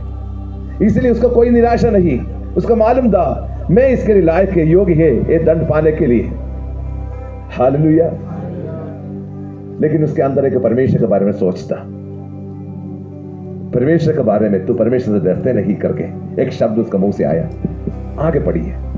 पर इसने कोई अनुचित काम नहीं किया। उसको मालूम था यीशु मसीह कोई अनुचित काम नहीं किया। तब उसने यीशु मसीह से कहा, हे यीशु, जब तू अपने राज्य में आए तो मेरी सुधि लेना। तू मेरे स्तुति लेना, है ना? सुधि है ना? कौन सी बड़े? सुधि। हाँ, सुधि लेना। वहां पर कुछ लोग विश्वास करते हैं पुण्यता नहीं है। तब एक कुकर्मी ने, एक टाकू ने कहा, रे सुनिए, यीशु मसीह का सब लोग तिरस्कार किया, वहां छोड़ दिया, वो अकेले हो गया। पिता परमेश्वर भी उसका मुंह बदला। लेकिन एक टाकू वो यीशु मसीह को देखकर क्या कह रहे हैं? देखो तीनों अभी क्रूस पर लटका चुका है, तीनों मरने जा रहे हैं। तो जो तीसरा व्यक्ति मतलब दूसरा ठाकुर ने यीशु को देखकर कह रहे, मैं और तुम, मैं मेरे भाषा में बात कर रहे हैं, मरने जा रहे हैं, हम सब मरने जा रहे हैं। लेकिन मरने से एक कहानी खत्म होने वाला नहीं। तू राजा है, तू अपने राज्य में आएगा, तब मेरा सुधि लेना। कहां से मिला इस व्यक्ति को एक प्रकाशन? देखो तीनों मरने जा रहे हैं। ये व्यक्ति एक बार भी इस मृत्यु से मुझे बचा करके यीशु मसीह से प्रार्थना नहीं किया, मेरे जीवन को बचाए, इस मृत्यु से मुझे छुड़ाए करके वो प्रार्थना नहीं किया। वो तैयार था मरने के लिए, लेकिन उसकी ये बात मालूम था, जो मेरे साथ जो लटका चुका है वो मसीह है, वो राजा है, वो अपने राज्य में एक दिन आने वाला है। क्योंकि मरने से ये सारा कहानी खत्म होने वाला नहीं, इसके आगे एक जीवन है। कितने लोग के अंदर इस ठाकुर के अंदर का प्रकाशन है। याद रखना, उसी समय पर पतरस का, यूहन्ना के, याकूब का अंदर एक प्रकाशन नहीं था, लेकिन इसका अंदर एक प्रकाशन था। जब तू राज्य में आएगा तब मुझे सुधि लेना मतलब क्या है? मैं भी होगा तब। अगर मैं है ही नहीं तो फिर याद करने का क्या जरूरत है? सुधि लेने का क्या जरूरत है? उसको मालूम था मैं भी होगा, भविष्य में होने वाला। अभी तक यीशु अपने राज्य में आया नहीं, अभी तक यीशु अपने राज्य में आया नहीं। भविष्य में होने वाला विषय के बारे में ये टाकू बता रहे हैं। तो यीशु मसीह क्या कहा? अरे दी वाह, उसी दिन तक इंतजार करने की जरूरत नहीं। मैं आपसे कहेंगे आज क्या होने वाला है, आज क्या होने वाला है मैं बताऊंगा। उसने कहा मैं तुझसे सच कहता हूँ, मैं तुझसे सच कहता हूँ कि आज ही तू मेरे साथ स्वर्गलोक में होगा। आज, भविष्य में नहीं, आज तू मेरे साथ कहां पर होगा? स्वर्गलोक। स्वर्ग अलग है, स्वर्गलोक अलग है। इंग्लिश में उसको पैराडाइज एक शब्द इस्तेमाल किया है, हेवन, पैराडाइज। पैराडाइज अलग है, हेवन अलग है। इंग्लिश में, मलयालम में परदीसा, लेकिन हिंदी में उसको स्वर्ग लोक करके लिखा है। आमीन। प्रियो, सारे लोग यीशु मसीह का शरीर लाश सब लेके जा रहा था, लेकिन यीशु मसीह और वो कुकर्मी वहां नहीं था। वो चले गए, वो चले गए कहा? स्वर्ग लोक। स्वर्ग में नहीं, पिता परमेश्वर के पास नहीं। वो कैसे पता चलेगा? यीशु मसीह तीसरे दिन जी उड़ने के बाद किसको प्रकट किया? मरियम से। और मरियम से क्या कहा? हे स्त्री, मुझे मत छू। क्यों? मैं स्वर्गीय पिता के पास अभी तक गया नहीं। तो 3 दिन कहां था? पिता के पास नहीं था, स्वर्ग में गया नहीं था, स्वर्ग लोक में गया था। और उसके बाद 40 दिन कहां पर था? इस पृथ्वी में था, पिता के पास नहीं गया था। और 40वां दिन कहां गया? स्वर्ग में गया। हालेलुया, पिता के पास। उसके बाद लिखा पिता के दाहिने में जाके बैठा। और जब स्तिफानुस ने देखा, क्या देखा? पिता के दाहिने में खड़े हुआ था। तो कहने का मतलब अभी यीशु मसीह कहां है? स्वर्ग में, पिता के पास। और जो लोग मरते हैं वो कहां है? स्वर्ग लोक पर, अगर मसीह में है तो। अगर नहीं है तो अधोलोक में। और जो लोग हम जो जिंदा है कहां पर है? इस पृथ्वी पर। ये तीनों एक होने के एक समय है। जब सूरज बुक की जाएगा और यीशु मसीह बादलों पर आएगा, जो लोग मरे हैं नया शरीर के साथ जी उठेंगे। जो लोग जिंदा है इस धरती पर रूपांतरित हो जाएगा। प्रियो, स्वर्ग लोक में अगर जाना है तो मरना पड़ता है। हेलो, मेरे बात समझ आ रही है क्या? कितने लोग खुश हैं? कितने लोग को समझ आ रहे मेरा संदेश? हालेलुया। स्वर्ग जाना है, स्वर्ग लोक जाना है क्या? आमीन। स्वर्ग लोक जाना है तो मरना है, स्वर्ग जाना है तो अगर यीशु मसीह आना है। दोनों में यीशु मसीह के लिए इंतजार कर रहे हैं। आमीन, हालेलुया। वो स्वर्गलोक के बारे में कैसे पता चलेगा? है क्या कोई वहां जाके आने वाला व्यक्ति? ये शरीर के साथ जा नहीं सकता। वहां जाके आया वाला कोई एक व्यक्ति है क्या? स्वर्गलोक जाके आया वाला कोई एक व्यक्ति है बाइबल में। हालेलुया। यीशु मसीह के बारे में छोड़ दो, वो स्वर्ग में, स्वर्गलोक में, यहां पर सब है वो। हालेलुया। लिटरली वो स्वर्ग में अभी, लेकिन आत्मा के द्वारा हर जगह यीशु मसीह है। हालेलुया। एक व्यक्ति स्वर्ग में, स्वर्गलोक तक गया था, लेकिन उसको पता नहीं शरीर के साथ है, शरीर के बिना है। पढ़िए प्रेरितों की पुस्तक 14 अध्याय का 19वां पद पढ़िए। शाखा पाना। परंतु हाँ, कुछ यहूदियों ने अंताकिया और इकुनियों से आकर लोगों को अपनी ओर कर लिया। बहुत ज्यादा भीड़ को इकट्ठा कर दिया। इकुनिया से, अंताकिया से बहुत ज्यादा भीड़ को, और यहूदी लोग, 3 लोग मिलकर एक झुंड को बनाया, एक भीड़ को बनाया। वो लोग सब मिलकर क्या किया? और पौलुस पर पथराव किया। एक दो पत्थर नहीं, बहुत सारा पथराव किया। और मरा समझकर उसे नगर के बाहर घसीट ले गए।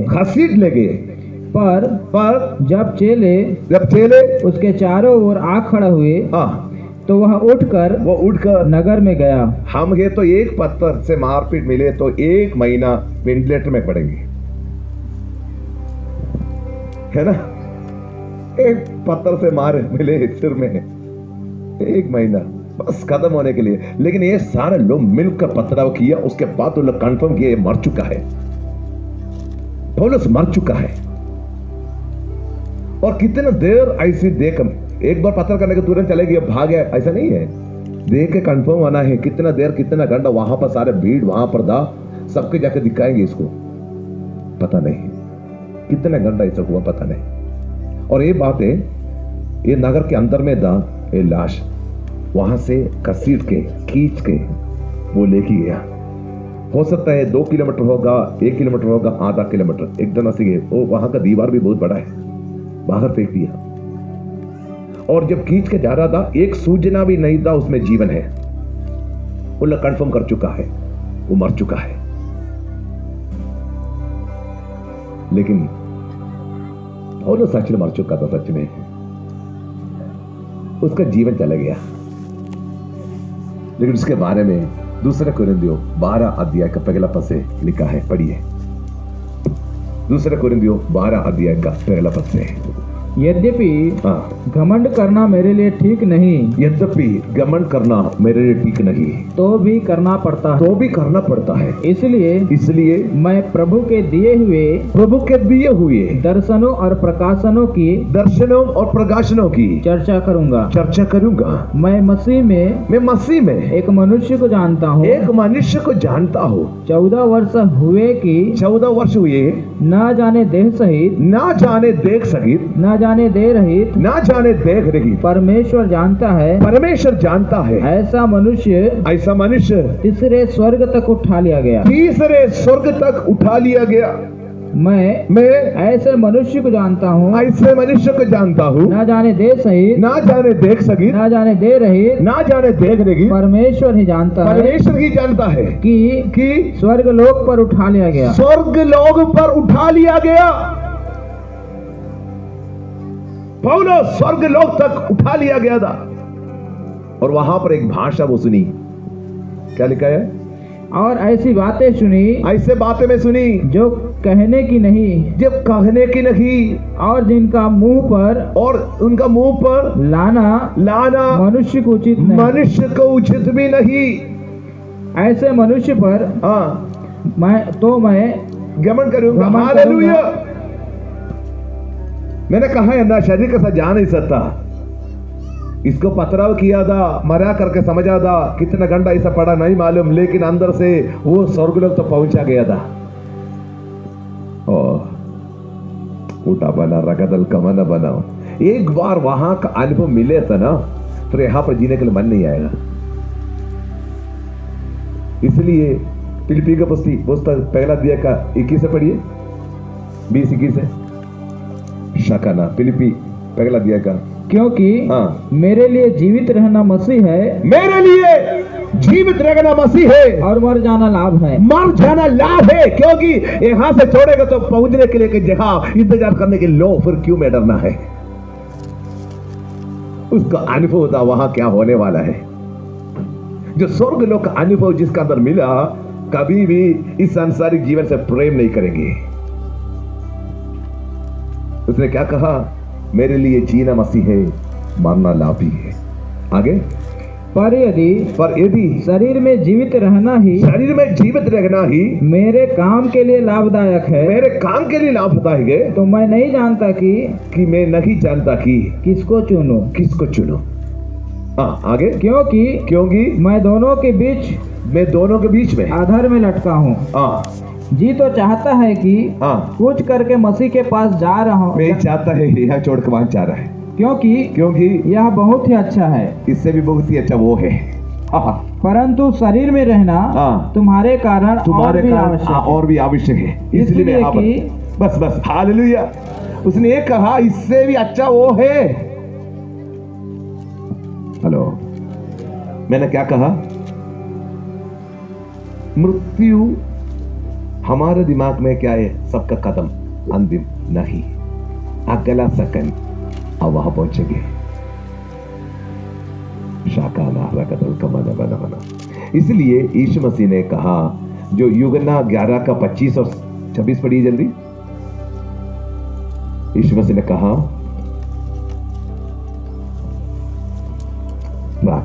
हम से ट्रंदल कमाना हम शुसी। यीशु ने उससे कहा, यीशु ने उसे कहा, पुनरुत्थान और जीवन मैं ही हूँ। पुनरुत्थान और जीवन में ही हूँ। जो कोई मुझ पर विश्वास करता है, जो कोई मुझ पर विश्वास करता है, वह यदि मर भी जाए वह यही मर भी जाए तो भी जिएगा। तो भी जिएगा। और जो कोई जीवित है, अगला पद ध्यान से देना, 2 पद यहाँ पर देख सकता है। जो कोई मुझ पर विश्वास करता है, अगर वो मर भी जाए तो वो जिएगा। जिएगा। लेकिन अगला पद इस प्रकार लिखा है, और जो कोई जीवित है जो कोई जीवित है और मुझ पर विश्वास और करता मुझ है, पर विश्वास करता है, वह अनंत काल तक न मरेगा। वो अनंत काल तक ना मरेगा। वो मरेगा ही नहीं। अगर विश्वास करे मरेगा तो जी उठेंगे। और जो लोग जीवित रहकर मुझ पर विश्वास करे तो कभी नहीं, अनंत काल तक मरेगा नहीं। कहने का मतलब क्या है? मेरा बेटा मरा नहीं, कि जिंदा है, वहां है। इसलिए ना बाइबल में लिखा है ना, अन्य जातियों का समान आप ना रोना, दुखित ना होने के लिए मैं लिखा हो करके। प्रियो, इससे उत्तम वहां जाना है। आमीन। तमना रकशकतल किमना बना भविष्यसी जुटिगिति हंदना रगतल कमाना भविष्यसी। हे मृत्यु तेरे जय कहां है? यीशु मसीह क्यों आया? बाइबल में लिखा है, पिता परमेश्वर ने जगत से ऐसा प्रेम किया ताकि जो कोई इस पर विश्वास करे वो नाश ना हो परंतु अनंत जीवन पाए। यीशु मसीह हमारा अनंत जीवन के लिए आया प्रियो, इस मृत्यु से बचाने के लिए, वो जीवन देने के लिए आया। अनंत काल का जीवन है। इसलिए हम डोले के समय कभी लोग सोचा है ना, हमारा कोई लोग जाएगा तो कितना दर्द हम सहन करता है, कितना दुख में आ जाता है। काफी लोग ऐसी है, वो व्यक्ति चले जाने के बाद 10-20 साल के बाद भी वो दर्द से बाहर आ नहीं पाया। वो याद हमेशा दर्द दिलाता है। लेकिन कभी सोचा है क्या, मेरा प्रेम करने वाला परमेश्वर उसी समय पर क्यों मुझे सहायता नहीं करता है? क्यों मुझे उस दुख से बचा नहीं पाया? क्यों उस व्यक्ति को जिंदा क्यों नहीं छोड़ा? कभी सोचा? परमेश्वर के सामने वो अभी भी जिंदा है। परमेश्वर का नष्ट नहीं है, बस इतना ही हमारा कपड़ा छोड़ के चले गया। प्रियो, मैंने कहा ये बहुत बड़ा एक टॉपिक है, जब सब बोलने के लिए समय नहीं है। लेकिन ये और एक बात मैं बोलकर मैं समाप्त करूंगा। हमें मेरे बेटा के बारे में बहुत सारे लोग दर्शन देखे। एक व्यक्ति ने, एक सिस्टर ने मेरे लिए मीटिंग को बुला रहा था। वो दूसरा जो लीडिंग कर रहा था वो मेरे लिए प्रार्थना कर रहा था। मेरे को कभी नहीं जाना था। दूसरा सिस्टर मेरा नाम बताया मैसेज के लिए बुलाना करके, तब मेरे लिए प्रार्थना किया। तब प्रार्थना का समय पर परमेश्वर उसको स्वर्ग में ले गया ऐसे विषन में, और अलग अलग जहाँ दिखा दिया। उसके बाद बच्चों के लिए एक जहाँ था, वहाँ पर इस सिस्टर को एक स्वर्गदूत ने लेके गया। बहुत सारे बच्चे खेल रहा था, उसमें एक बच्चा अकेले सीढ़ी पे चढ़ के खेल रहा था। सबसे ज्यादा खुश वही बच्चा था। उनके पास लेके गया, पूछा क्या आप इस बच्चे को जानता है? सिस्टर ने कहा मैं नहीं जानता है। तो सिस्टर से कहा यही जो बच्चा है जो आने वाला जो मीटिंग में जो प्रचार करने के लिए आता है, उनका बेटा है। हम उसको वापस भेजने के लिए तैयार था, लेकिन उसको जाने के लिए मन नहीं था। हालेलुया। जब मेरा गवाही सुना तब वो सिस्टर ने कहा अभी मुझे पता चला क्यों वो जाने नहीं चाहता था। मैंने कहा है ना, मुझको भी सिखाना था। वो अनंत काल का प्रकाश में नहीं था। इस संसारिक चीजों में मिनिस्ट्री कर रहा था, सब चीज कर रहा था, लेकिन मेरा मन में हमेशा इस संसारिक सोच था, क्योंकि मेरे लिए घर चाहिए, गाड़ी चाहिए और नाम चाहिए, बड़े बड़े मंच चाहिए। ऐसी संसारिक सोच, बाकी जो लोगों का अंदर सोच है ना, वैसी था मेरा अंदर भी। वो बदलने के लिए हम यहाँ का नहीं वहां का है, वो समझाने के लिए उनको पहले बचाया। वो नाश नहीं हो गया, नष्ट नहीं होगा। 7 साल जिए, 70 साल जिए, वहां जाना वही जरूरी है। हेलो, 70 साल जीने के बाद में वो स्वर्ग नहीं गए तो क्या मतलब है? मैं और मेरा बेटा कहां की ओर जा रहा था? स्वर्ग की ओर जा रहा था, है ना? और वो मुझसे वहां पहुंच गया करके कंफर्मेशन दिया परमेश्वर। इससे और क्या चाहिए? उठा रकाना रकाना हम दल कमना बना भविष्य हिदाना हम दी हल कमाना हम शस्कदल कमना। जैसे सोचो, मैं और मेरा बेटा रायपुर के लिए जा रहा था, हम चलकर, पहले के ज़माने में चलकर, नहीं तो बैलगाड़ी में जाना पड़ता था। तो अचानक उसको एक बाइक मिला, एक जन जा सकता था, उस बाइक में बैठकर वो जल्दी वहां पहुंच सकते, बाइक में जल्दी जा सकता है, बैलगाड़ी में धीरे धीरे जाता है। वो रायपुर पहुंच गया, तो मैं बैलगाड़ी में चल रहे हैं और मेरे लिए और टाइम है वहां पहुंचने के लिए, लेकिन वहां जाएगा तो मैं मिलेंगे, तब तक मिल नहीं पाएगा, कुछ समय, थोड़ी देर उसके बाद मिलेंगे, ये हमारा आशा है। इसलिए मैं यीशु मसीह के पीछे जा रहा है। Hallelujah, hallelujah. झूठा पाना, हम शस्य अभिकतना, हम दना। मेरे बेटा के विषय में, मैं उसका पढ़ाई के विषय में मैं थोड़ा परेशान नहीं था। वो लिखता नहीं था, क्योंकि जिस स्कूल में भेजा था वो स्कूल में जल्दी जल्दी सब चीज़ एक साथ पढ़ने के लिए एक दिन में सब समाप्त करने वाला स्कूल था। ज़्यादा बोझ देता था, वो ध्यान नहीं देता था, पढ़ता नहीं था, लेकिन ब्रिलियंट था, टैलेंट था, थोड़ा थोड़ा इंग्लिश बोलने के लिए आता था, गाना गाने के लिए, कीबोर्ड बजाने के लिए सब आ जाता था उसको। हालेलुया। तो हमने उस स्कूल को बदल दिया, दूसरे स्कूल में डाल दिया और उसको ट्यूशन भी दे रहा था। पढ़ाई के विषय में थोड़ा लिखने में पीछे है, तो मैं हमने काफ़ी बार मारपीट भी किया। अभी दर्द है वो देख कर, सुन याद करकर क्यों मैंने मार दिया। एक दिन मेरे बाजू वाले घर में जाके उसने बोला, मेरे लिए पैसा बर्बाद मत करना पढ़ाई के लिए।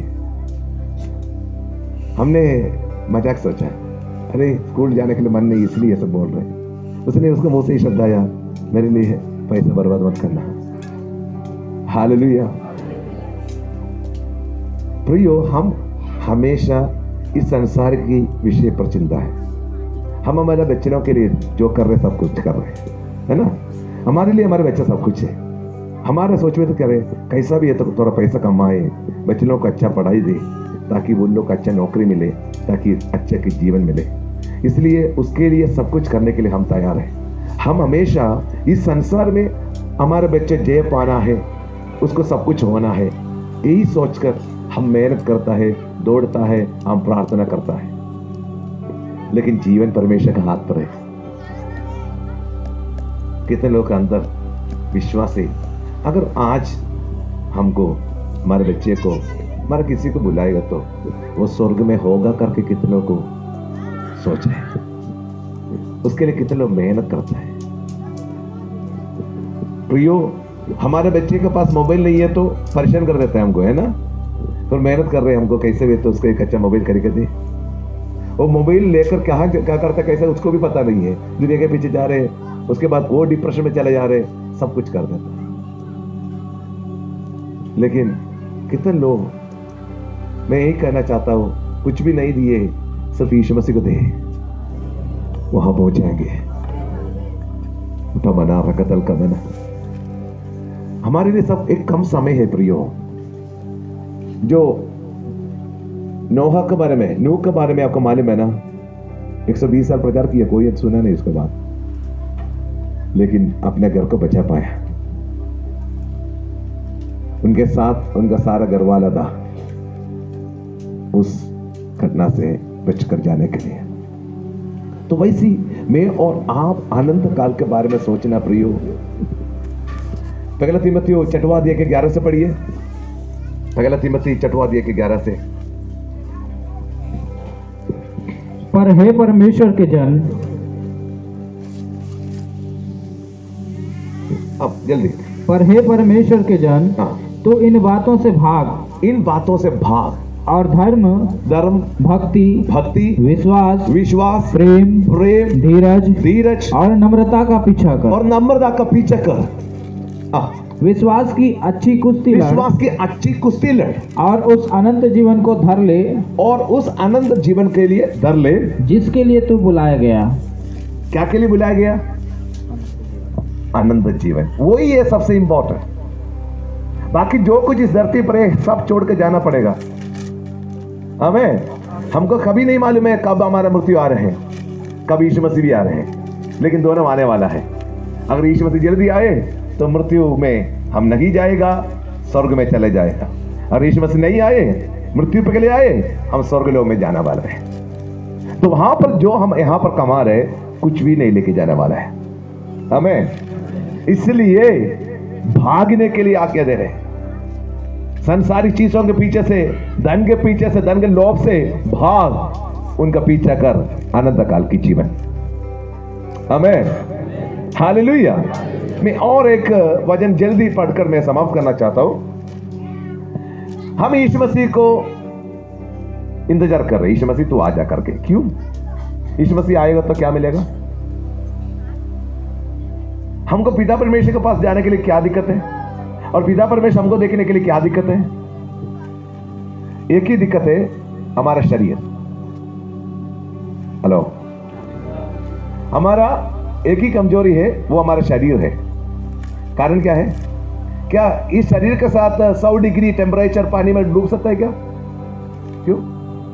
पानी है ना, वो भी पूरा तेल में है, डूब सकता है क्या? हमारे शरीर को एक परिधि है, एक टेम्परेचर से आगे हमको सहन नहीं कर सकता है ना। एक टेम्परेचर से ज्यादा ठंडी भी नहीं सहन कर सकता, क्योंकि परमेश्वर ने हमको इस पृथ्वी पर बनाया है, उसी के लिए पहले मौसम बना के उसी में रख दिया है। और इसीलिए हमारे लिए एक नया भूमि, नया आकाश के लिए पहला दिन मैंने थोड़ा बता के मैं इस मैसेज से हटकर आया था, याद है क्या? हालेलुया। वहां जाने के लिए आज भी समय नहीं है, लेकिन इससे पहले परमेश्वर ने और एक वायदा दिया, मैं स्वर्ग ले जाएंगे। इंसान के लिए स्वर्ग नहीं, पृथ्वी है, लेकिन बीच में स्वर्ग ले जाएंगे करके परमेश्वर ने एक वायदा दिया। अगर हम लोग जो चंद्रमा में भी जाना है तो कितना कपड़ा सब पहन के उस हिसाब से वाहन तैयार करना पड़ता है। उसे बाहर जाएगा तो मार जाएंगे, हम वहां पर रहने के लायक नहीं है हमें। इसलिए हमारे लिए एक नया शरीर चाहिए। एक शरीर मिलना है तो ये शरीर छोड़ना पड़ता है, समझ आ रहे हैं? वो शरीर कब मिलेगा? यीशु मसीह के दोबारा आगमन। कहां पर लिखा है? फिलिपियों के पुस्तक 3:20 से पढ़िए, जल्दी जल्दी, समय नहीं है, खत्म होने वाले, और भी 2-3 वचन पढ़ना है। पर हमारा स्वदेश स्वर्ग पर है, हमारा स्वदेश स्वर्ग पर है, और हम एक उद्धार करता प्रभु यीशु मसीह के वहां से आने की बाट जो रहे हैं। वहां से आने की बाट जो रहा है। क्यों? आगे वह अपनी शक्ति के उस प्रभाव के अनुसार जिसके द्वारा वह सब वस्तुओं को अपने वश में कर सकता है, हमारी दीनहीन देखो रूप बदल कर अपनी महिमा की देह के अनुकूल बना देगा। पहले पढ़िए पहला कोरिन्थियों 15 अध्याय का 35 से जल्दी पढ़िए, ध्यान से सुनना, हमारे पास समय नहीं है एक्सप्लेन करने के लिए। आप पढ़ लीजिए, बाइबल खोल दीजिए, पहला कोरिन्थियों 15 अध्याय का 35 से पढ़िए। अब कोई यह कहेगा मुर्दे किसी रीति से जी उठते हैं, और कैसी देह के साथ आते हैं। हे निर्बुद्धि, जो कुछ तू बोता है, जब तक वह ना मरे जिलाया नहीं जाता। और जो तू बोता है या वह देह नहीं जो उत्पन्न होने वाली है, परंतु निरादाना है। क्या मतलब है? आप लोग है ना, यहाँ पर सब खेती बाड़ी है ना, चावल है क्या गेहूं है? चावल है ना। चावल का जो दाना कौन सी कलर का है? कौन सी कलर का है? नहीं, अंदर का नहीं, जो बीज का जो छिलका का साथ डालते हैं ना, छिलका तोड़ के नहीं डालते हैं ना, छिलका का साथ है ना, तब कौन सी कलर है? थोड़ा ग्रे, मेरे को एक साथ जो कलर मान लेंगे, ठीक है, ग्रे बहुत सोचो हमें। वो बीज डालेगा तो थोड़ी देर के बाद उसका छिलका टूट जाएगी। उसके बाद अंदर से एक हरा कलर, व्हाइट सफेद कलर का पहले आएगा, उसके बाद हरा कलर निकलेगा, जो हरा सफेद कलर के साथ कोई संबंध नहीं है, ग्रे कलर बीज। शेप भी थोड़ा अलग है, थोड़ा नहीं पूरा अलग है। ये क्या है ना? वैसा ही होगा, हमारा ये शरीर एक बीज है, ये डाले तो ये शरीर नहीं आएगा। जो उत्पन्न होने वाला शरीर बिल्कुल अलग है, हमारे दिमाग में सोच भी नहीं सकता। इसलिए 2 साल में मरे, कुछ लोग ऐसा सोचते हैं मैं 80 साल 90 साल में मरा है और मेरा बाल नहीं है, आंख सही नहीं है, पतला है, क्या जुड़ने के बाद ऐसे दिखेगा? 2 साल वाला बच्चा ऐसे दिखेगा? नहीं, नया शरीर आएगा। जो शरीर हम बोलता है वो शरीर नहीं उत्पन्न होने वाली, अलग है। जल्दी पढ़िए आगे, समय नहीं है। चाहे गेहूं का, चाहे किसी और अनाज का, चाहे और किसी अनाज का, परंतु परमेश्वर अपनी इच्छा के अनुसार उसको देह देता है, और हर एक बीज को उसकी विशेष देह।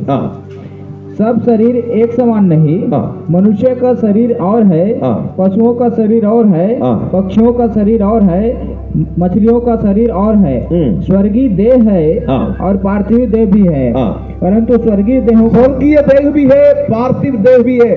परंतु स्वर्गीय देहों का, ये शरीर पार्थिव देह है ना, और स्वर्गीय देह अलग है। पढ़िए। परंतु स्वर्गीय देहों का तेज और है, और पार्थिव का और, सूर्य का तेज और है, चांद का तेज और है, और तारा गणों का तेज और है, क्योंकि एक तारे से दूसरे तारे के तेज में अंतर है।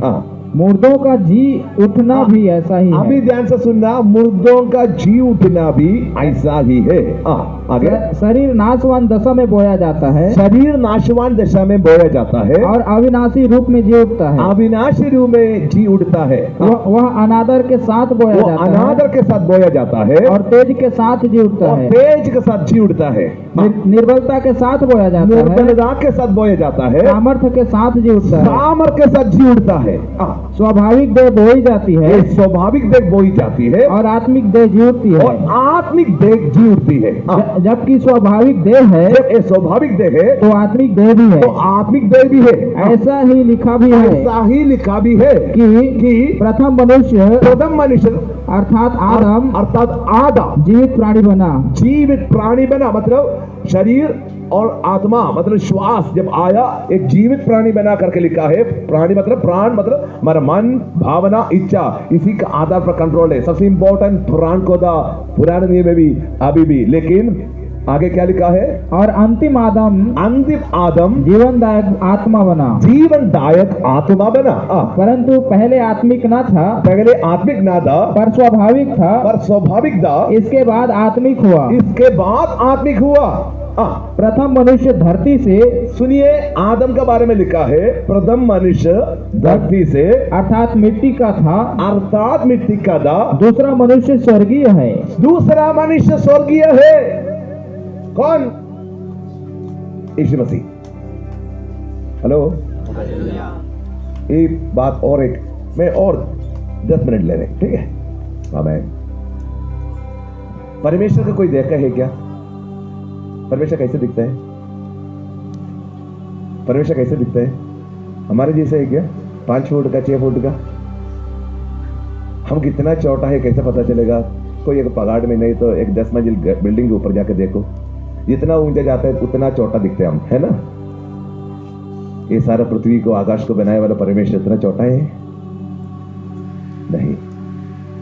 परमेश्वर को कोई देखा नहीं, सिर्फ पुत्र यीशु मसीह। लेकिन हमको यीशु मसीह के बारे में मालूम है। यीशु मसीह कैसे आया? अपना समानदामा छोड़कर इंसान का रूप धारण किया। क्यों धारण करना था? क्योंकि वो इंसान नहीं है। इंसान नहीं था, इसलिए रूप धारण करना पड़ा। यीशु मसीह हमारे लिए आया, मरा गया, गाड़ा गया, तीसरे दिन जी उठा, स्वर्ग में चले गया, वापस आएगा करके सब बता रहे। लेकिन जो युगन्ना, जो पत्मोस का जो आइलैंड में यीशु मसीह को देखकर थोड़ा अलग तरीके से था, है ना? लेकिन वो भी एक मनुष्य का सदृश्य में था, क्योंकि मनुष्य को सिर्फ मनुष्य को जानता है। और कोई रूप में आएगा तो हम बोलेगा नहीं वो यीशु मसीह है, लोग को बताना चाहिए यीशु मसीह है। लेकिन अभी जो यीशु मसीह आने वाला है वो कैसे दिखेगा, उसके बारे में युगन्ना, पहला युगन्ना 3 अध्याय का पहला 2 पद में लिखा है। जल्दी पढ़िए। पहला युगन्ना 3 अध्याय का पहला 2 पद। देखो देखो पिता ने हमसे कैसा प्रेम किया है पिता ने हमसे कैसा प्रेम किया है कि हम परमेश्वर की संतान कहलाए कि हम परमेश्वर का संतान कहलाए और हम हैं भी। और हम है भी। हाँ, इस कारण संसार हमें नहीं जानता संसार हमें नहीं जानता क्योंकि उसने उसे भी नहीं जाना। उसने उनसे भी नहीं जाना। मतलब लोग यीशु मसीह को अभी भी मानता नहीं है परमेश्वर का पुत्र है करके। क्यों? क्योंकि परमेश्वर इंसान नहीं, इसलिए यीशु मसीह यूहन्ना बपतिस्मा देने वाला है, एलिया है, यिर्मयाह है और कोई भविष्यवक्ता है, ये सब बोलने के लिए तैयार है।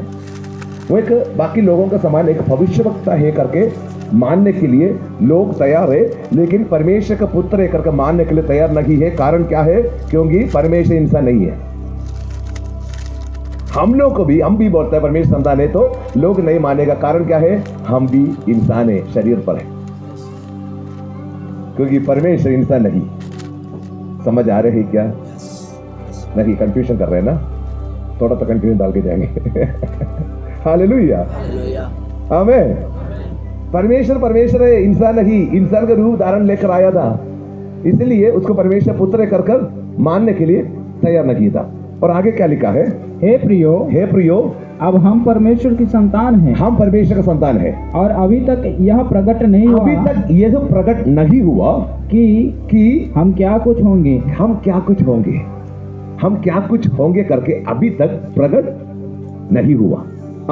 इतना जानते हैं, बस इतना जानता है जब वह प्रकट होगा तो हम उसके समान होंगे। किसके समान? यीशु मसीह के समान। वो कैसा है? अभी तक प्रकट हुआ नहीं। समझ आ रहे?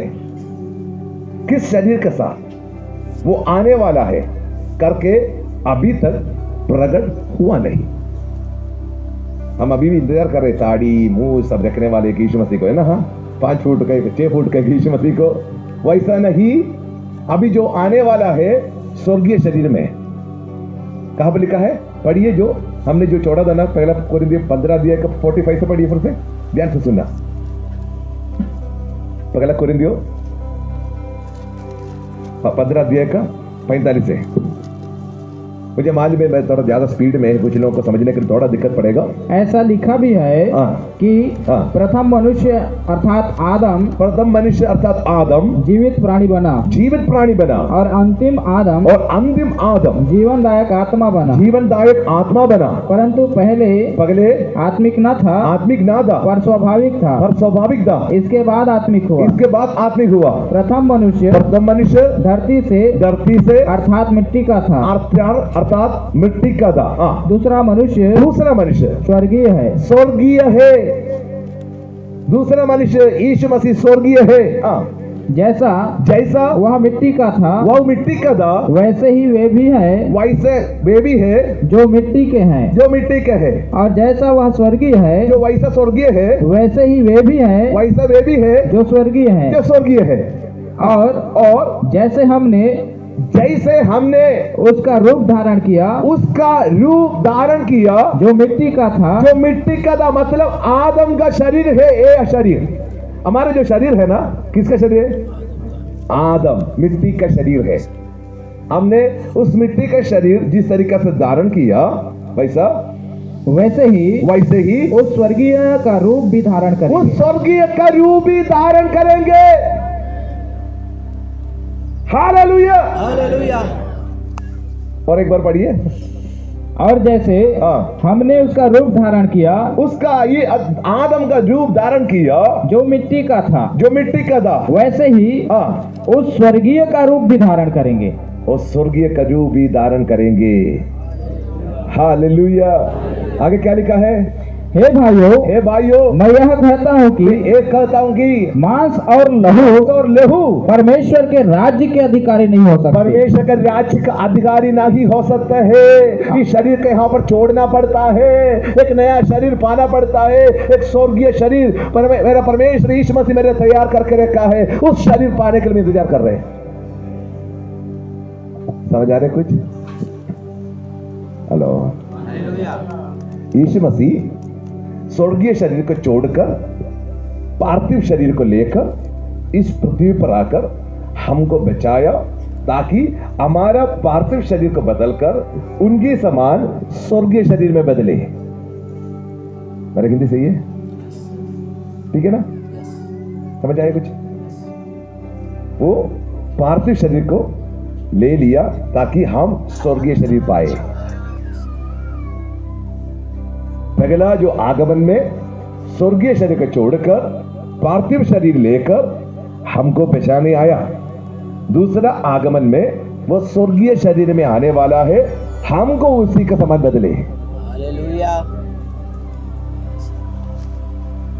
समझ आ रहे हैं? और एक बार में बोलेंगे, दिमाग में रखना जीवन पर। यीशु मसीह स्वर्गीय शरीर को छोड़कर इस पार्थिव शरीर में इसलिए आया, हमको उस स्वर्गीय शरीर मिले। अब एक बार वो इस पार्थिव शरीर ले लिया, अभी स्वर्गीय शरीर में आने वाला है। एक बार उसने रूप बदल दिया, अब हमारा समय है हम रूप बदले। शाखा बना, हम दल कमाना, जो इसके बारे में बहुत सारी चीज बोलना है। पहले दूसरा कुरिन्थियों 4:5 पढ़ेगा तो वहां पर लिखा है हाथों से नहीं, जो पहला हाथों से बनाया था, अभी जो होने वाला शरीर हाथों से बनाए वाला शरीर नहीं। बहुत सारा और कभी आने का समय में सिखाएंगे। कुछ है क्या? Praise the Lord. कितने लोग को समझ आई संदेश? Praise the Lord. आमीन। Amen. तो क्यों डरना है मृत्यु को? हर किसी को मृत्यु से डर नहीं, तो पर क्यों हमको डरा सकता है? कौन आपको पराजित कर सकता है? इसलिए उस अध्याय का अंतिम पढ़ कर मैं समाप्त करेंगे। आमीन। ओ हे मृत्यु तेरा कहा जय कहा, पढ़िए और आगे कंटिन्यू करो, पूरा पढ़िए तो पता चलेगा। जहां तक पढ़ा है वहां से आगे पढ़िए। देखो मैं तुमसे भेद की बात कहता हूँ, हम सब नहीं सोएंगे, परंतु सब बदल जाएंगे। और यह क्षण भर में पलक मारते ही अंतिम तुरही फूंकते ही होगा, क्योंकि तुरही फूंकी जाएगी और मुर्दे अविनाशी दशा में उठाए जाएंगे और हम बदल जाएंगे। हम बदल जाएंगे, क्योंकि अवश्य है कि यह नाशवान देह अविनाश को पहन ले और यह मरणहार देह अमरता को पहन ले। और जब यह नाशवान अविनाश को पहन लेगा और यह मरणहार अमरता को पहन लेगा, तब वह वचन जो लिखा है पूरा हो जाएगा। पूरा हो जाएगा। क्या वचन? जय ने मृत्यु को निगल लिया। हे मृत्यु, हे मृत्यु तेरी जय कहाँ रही? तेरी जय कहाँ रही? हे मृत्यु, हे मृत्यु तेरा डंक कहाँ रहा? तेरा डंक कहाँ रहा? मृत्यु का डंक पाप है और पाप का बल व्यवस्था है, परंतु परमेश्वर का धन्यवाद हो जो हमारे प्रभु यीशु मसीह के द्वारा हमें जयवंत करता है। हमें जयवंत करता है। Hallelujah, hallelujah. इसलिए मेरा बेटा जाने के बाद भी इतना खुशी से उस यीशु मसीह का स्तुति कर सकता है, उनका आराधना कर सकता है, उन पर प्रेम कर सकता है, क्योंकि वो मुझसे प्रेम किया, वो मुझे सांत्वना दिया, वो मुझे कहा वो कहाँ है और मैं कहाँ जाना है। वो उसका दौड़ पूरा कर चुका है, वहां पहुंच चुका है। मैं अभी भी रास्ता में, मैं पूरा कर चुका नहीं, मेरे को बहुत मेहनत करना पड़ता है वहां पहुंचने के लिए। हेलो, उसका इजी था, मेरे लिए इजी नहीं है। हेलो, इसलिए वहां पहुंचने के लिए दौड़, जिस दौड़ के लिए बुलाया, धीरे से दौड़ने के लिए परमेश्वर आपको आज्ञा दे रहे। उलझने पाप को दूर करे, हाल्य सारा बोझ कर हटा दे, धीरे से उस दौड़ पूरा कर। हालेलुया। तो बात यही है, ठीक है, यहां छोड़ेगा परमेश्वर मेरा जीवन ले ले, उत्तम वहां है। ऐसा प्रार्थना करने के लिए परमेश्वर वचन सिखाता है क्या? फिर क्या सिखाता है? आगे अंतिम पद, ये सब बोलने के बाद अंतिम पद इस प्रकार लिखा है, इसलिए हे मेरे प्रिय भाइयों, हे मेरे प्रिय भाइयों, दृढ़ और अटल रहो, दृढ़ और अटल रहो, और प्रभु के काम में सर्वदा बढ़ते जाओ, सर्वदा बढ़ते जाओ, क्योंकि यह जानते हो कि तुम्हारा परिश्रम प्रभु में व्यर्थ नहीं है। तुम्हारा परिश्रम प्रभु में व्यर्थ नहीं है। ये अनंत काल का प्रकाशन हमको परमेश्वर दिया, ये आगे होने वाला है। आमीन। इसलिए मृत्यु से डरने का जरूरत नहीं। यहाँ छोड़ेगा तो एक स्वर्ग लोग मेरे लिए, अगर यीशु मसीह आए एक स्वर्ग मेरे लिए खुला है, मैं वहां जाऊंगा। लेकिन जब तक मैं इस धरती पर है, इस संसार में है, परमेश्वर वचन आज्ञा दे रहे, प्रभु के काम में बैठते जाओ। तुम्हारा परिश्रम परमेश्वर पर, प्रभु में व्यर्थ नहीं।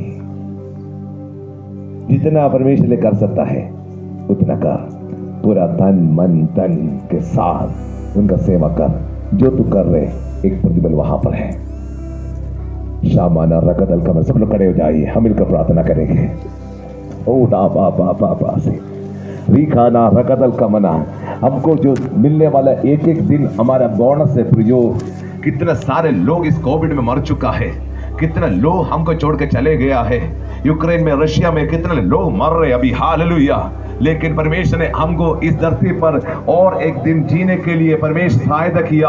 हम इस धरती पर और एक दिन जी रहा है, उसका अनुग्रह, उसका दया के कारण। क्या के लिए? ताकि हम उनका सेवा में आगे बढ़े, वो उनके राज्य के लिए परिश्रम करें। क्योंकि जो कुछ काम, जो कुछ परिश्रम हम यहाँ पर इस धरती पर कर रहे हैं, वो कभी भी व्यर्थ नहीं होगा। उसके लिए प्रतिबल है प्रियो।